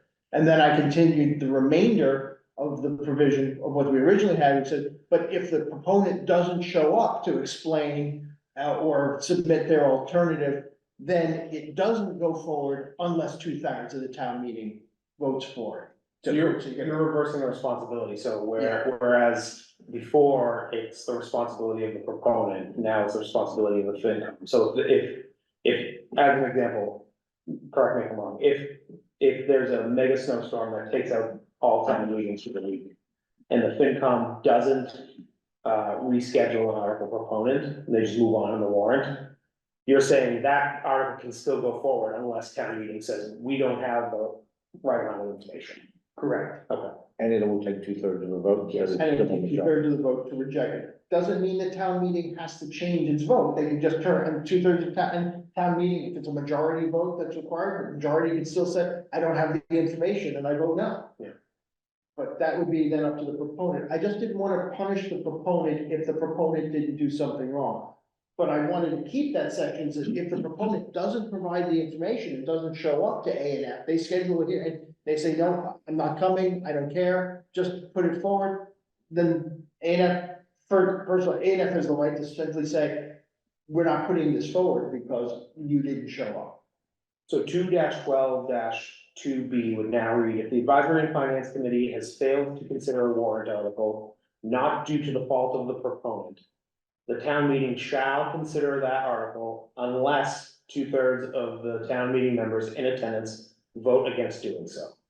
If the Advisory and Finance Committee has failed to consider a warrant article because the article proponent has not appeared at a meeting of the Advisory and Finance Committee to explain their article and answer reasonable questions with respect thereto, or with the permission of the chair of the committee, instead submitted a written explanation, the town meeting may act on the article, provided that 2/3 of town meeting members in attendance vote to do so.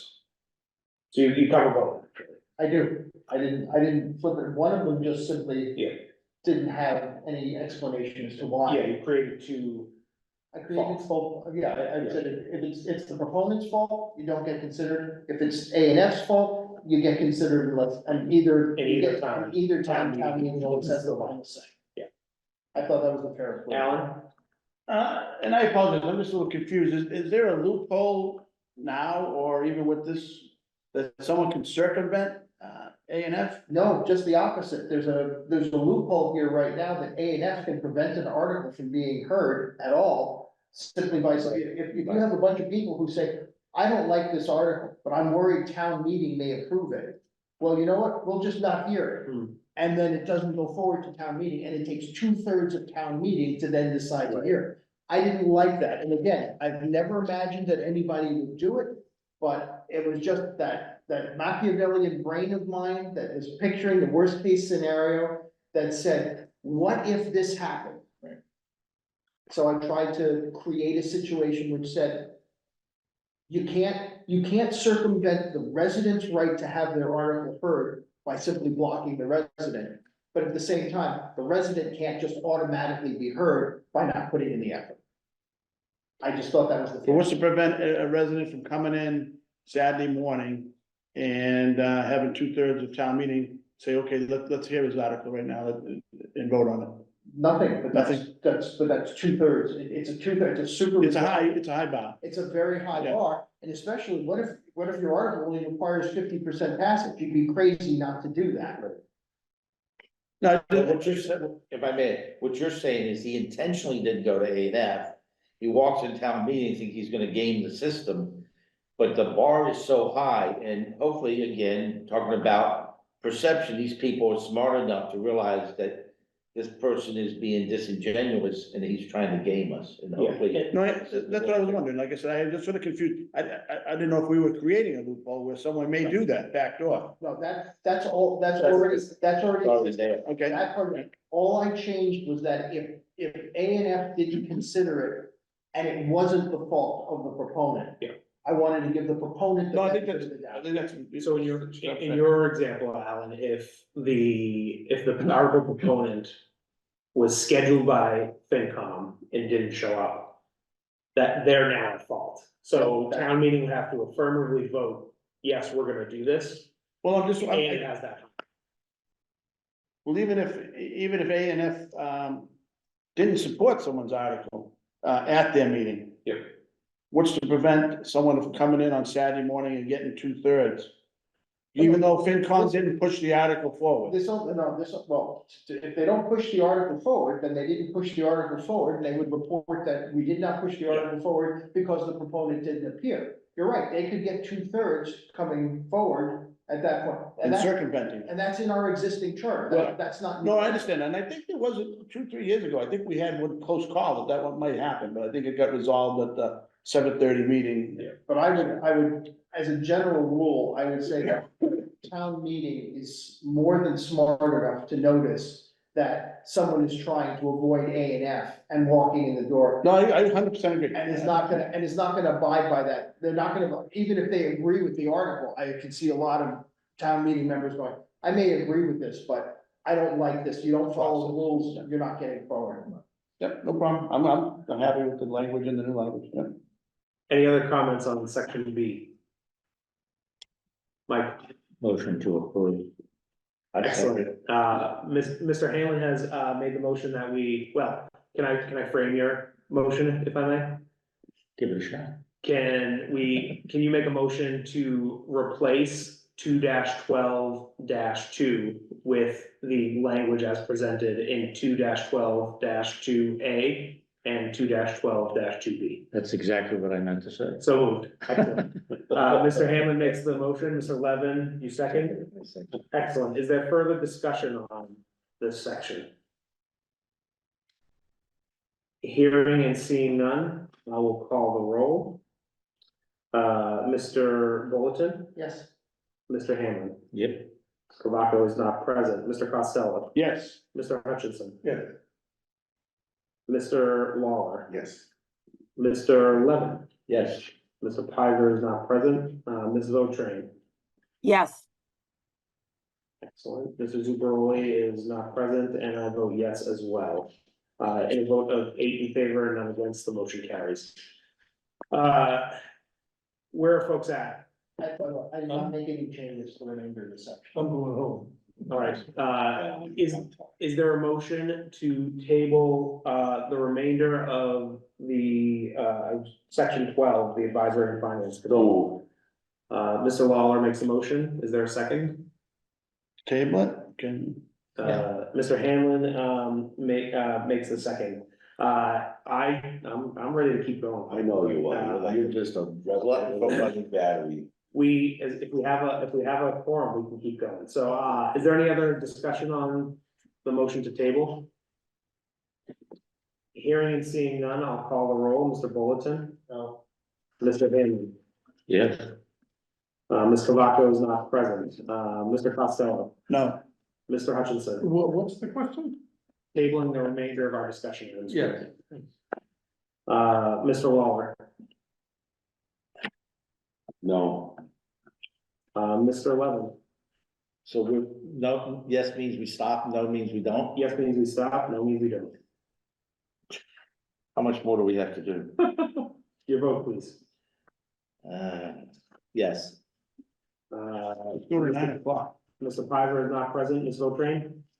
yes, Mrs. Duperoli is not present, and I vote no as well. Neither side having gained a majority of votes, we will continue the meeting. I'm sorry, I have to leave. All right, thank you, Martha. Thank you, Joe. Now we're down to 6. I guess. We still maintain a quorum here with 6. 2-12-3 reads, the Advisory and Finance Committee shall present the proposed budget to the representative town meeting. Nothing changed. Nothing changed. Hearing and seeing no changes, can you scroll down, Michelle? We'll go on. to 2-12-4, in the final month of the fiscal year, no department, commission, office, or agency may expend, except for amounts previously encumbered, more than 1/12 of its annual appropriation, unless expenditures have been approved by the Advisory and Finance Committee. Keep going. Hearing and seeing no changes, we'll go on to 2-12-5, which says the Advisory and Finance Committee may appoint such subcommittees as it deems advisable. I have no problem with this, other than in other instances with, is that a function of A and F, let them just do their own thing? Why does it have to be in the charter?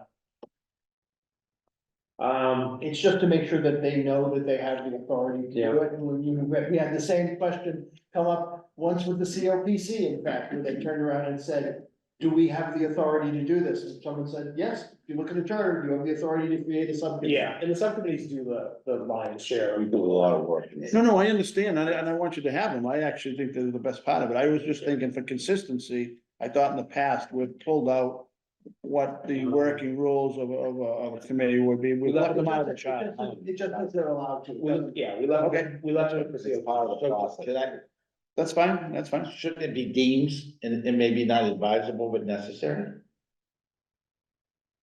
I think that's splitting hairs, but I'd leave it where it is. Okay, I'm just bringing it up. What was it? What was the I change? was saying that he said deemed, but it says deem advisable. I thought it should be deemed necessary, but that's just. Whatever. Deemed ED, put ED in the end, maybe. Okay, just leave it. yeah, I don't think. We can come back and touch with that. 2-12-6 reads, the Advisory and Finance Committee shall have the authority at any time to investigate the town's accounts and management, and the books, records, and accounts of all departments of the town shall be open to the inspection of the Advisory and Finance Committee or any of its authorized subcommittees and any person employed by it. Mr. Hammond. This was the point I brought up before about FinCom asking for information and not getting it in timely fashion. You were on the FinCom, were you not? That wasn't. Oh, you weren't? Okay. Well, we've lost. There has to be repercussions if we don't get that. Well, the repercussions are. So I wrote some, I didn't type it up, I hand wrote it. Yeah, I can read it. please make a motion, Mr. Hammond. I would like to move to add the following two sentences. Once again, this is not legalese here, this is my stream of consciousness, but anyway. Any request by the Advisory and Finance Committee for information relative to the above, meaning the books, the records, and accounts of the departments, shall be provided in a reasonable time frame. Failure to comply with the above shall be sufficient grounds for not supporting any proposal from any proposal from the town or school department. That's a little broad, but So you get the idea. I do. I actually think you should firm that up. I think you should say, instead of a reasonable time frame, I think we should set a time frame. And I'm not having that on the FinCom, I don't know what that should be, 10 days. What if we, if we don't get that information, Mike, let's say for instance, we request information. I've been in a situation with Kev where we didn't get information that we needed.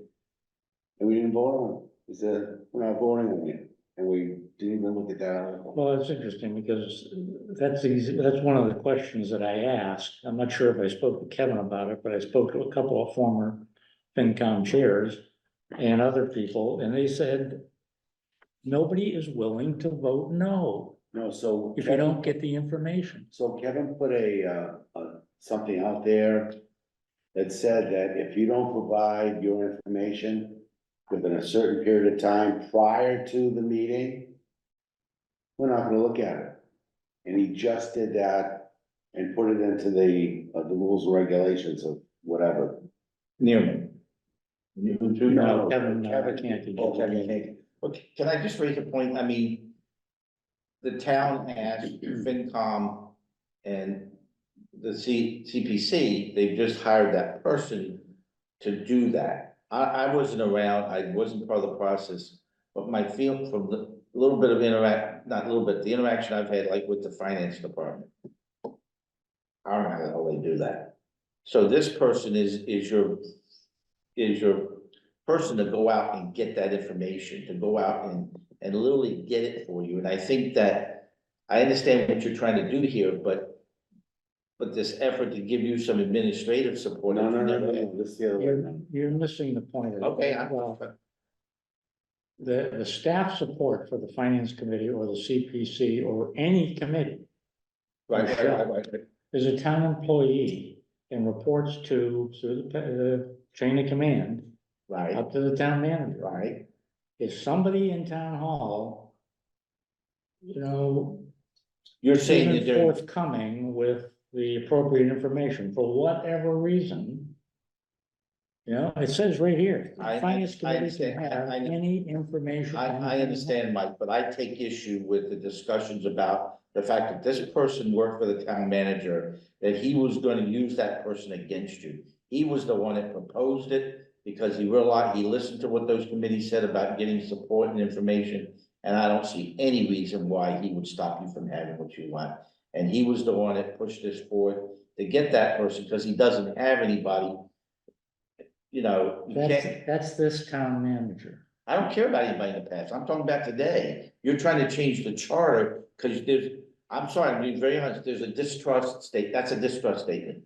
That's all that is. You don't, this idea that we don't trust people because government's bad and government's trying to hide something and all this shit.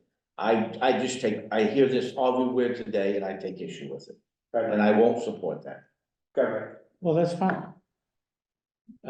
You know, laws and regulations are made all the time and changed, revised, amended to deal with specific situations and to solve problems.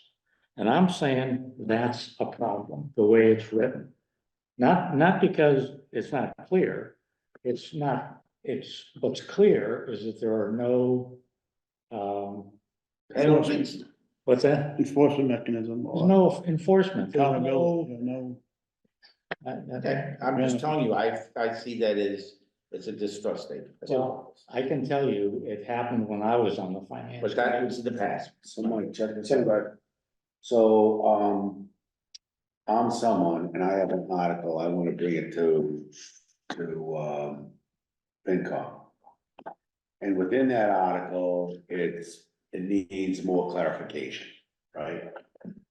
And we say, well, send it back, we'll look at it another time when you get more clarification, and that clarification never comes. Right, never comes. So the new rules, since you've been on, the new rules say that if you don't provide that full clarification and all the information inside there, we don't look at it. Okay, so what you're saying is that since I've had these conversations with these people, which has been several years, by the way, since I served on the finance committee, that loophole's been plugged.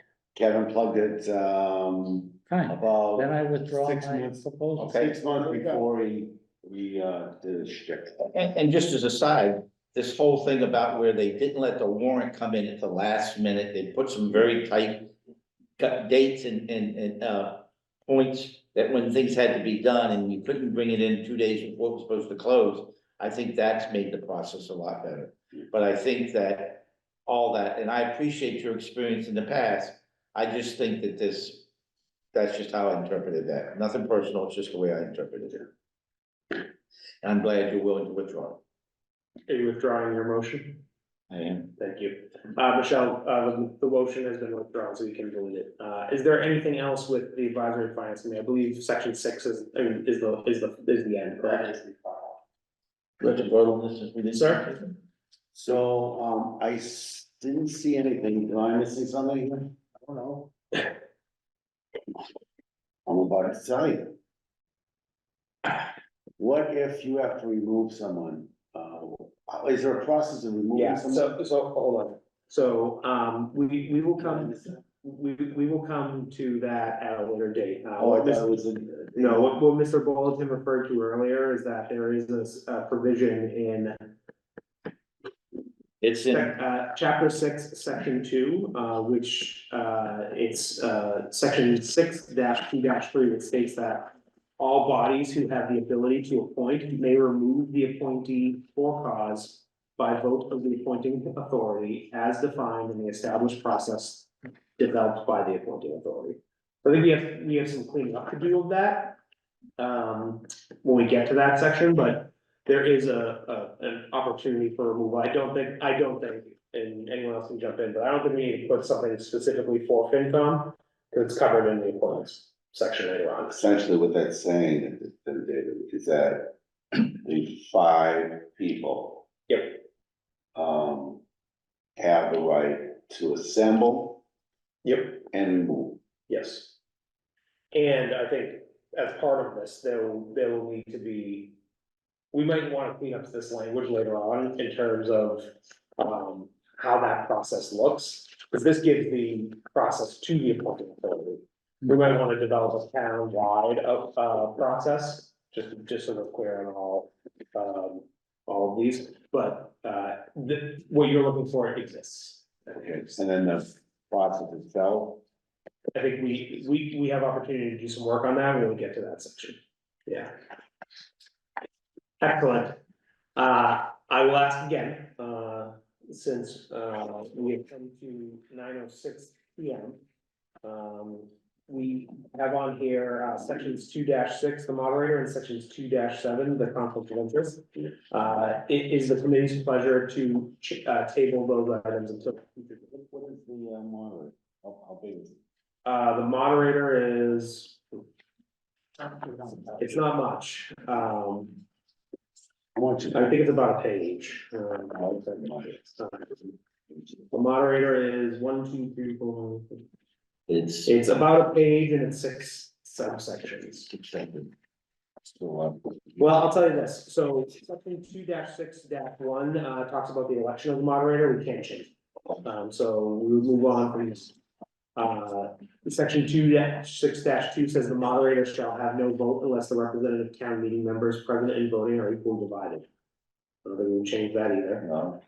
Section 2-6-3 says the moderator shall preside at representative town meeting sessions and shall perform such duties as may from time to time be assigned to the office through bylaw or voting representative town meeting. That's actually statute. I think we would remove that, given our past practice. I'm gonna suggest though that we should do that with a more fulsome committee. What we just did, so we didn't make any changes after our 2 remaining members left, so I feel comfortable with the work that we've done. But I think if we're gonna make any substantive changes in the moderator section, we should do it with a fuller contingent. All right, it's a hot button. Oh, I would agree. Yeah. So I'm gonna move that we table the remainder of the agenda items for tonight. the discussion. Is there a second to that motion? I second. Mr. Bolton makes the motion, Mr. Lawler, second, is there discussion on the matter? Mr. Bolton, how do you vote? Mr. Hanlon? No. Mr. Vaca is not present, Mr. Costello, Yes. Mr. Hutchinson is no longer present, Mr. Lawler, Yes. Mr. Levin, Yes. Mr. Pizer is not present, the vote train is not present, Mr. Zubroli is not present. I will vote no, it's my typical practice, if the motion carries with 4 in favor and 2 against. So we have come to the end of our discussion items. I have a couple of quick announcements. So in your packet is a proposal from Mr. Pizer regarding a future discussion item related to the handbook and related to the town manager's authority. So I will ask that if you take this, you bring it back with you at a later meeting. Michelle is not gonna be reprinting these, so please, if you take it from your folder, please bring it back to our future meetings. Our next meeting is scheduled for next Tuesday, the 12th of March. It will be here in this room. Lastly, we have a request, I have a request from a member that instead of meeting weekly, we consider doing a marathon session on a Saturday. I told this person that I would follow up with the town manager. I have done so. He has committed that we can open the building in the event that we choose to do so. So what I'd like to do is I'd like to put out to the committee via a survey, seeing if folks will be available to do such a session. What are you talking about, Marathon? It will last as long as the committee decides, is what my answer to that question would be. The select board has done similar sessions such as this when they've done their goal setting. And so I think it would mirror that, which is several hours long. Are you talking about doing it the month of March? Well, what I'm gonna do is I'm gonna put out a survey to the committee because it's a scheduling item, so it's not covered by the meeting, so we can have a survey that Okay. determines when we would do that. I will put every Saturday from, I won't include this Saturday because we won't have enough time to organize it, but I will include every Saturday from the 16th moving forward. Every Saturday? No, you say which day. As As an option. for one. And I'll ask that folks, say which ones they're available for. If you're not in favor of this proposal, please say no to every Saturday. Is how I would say it.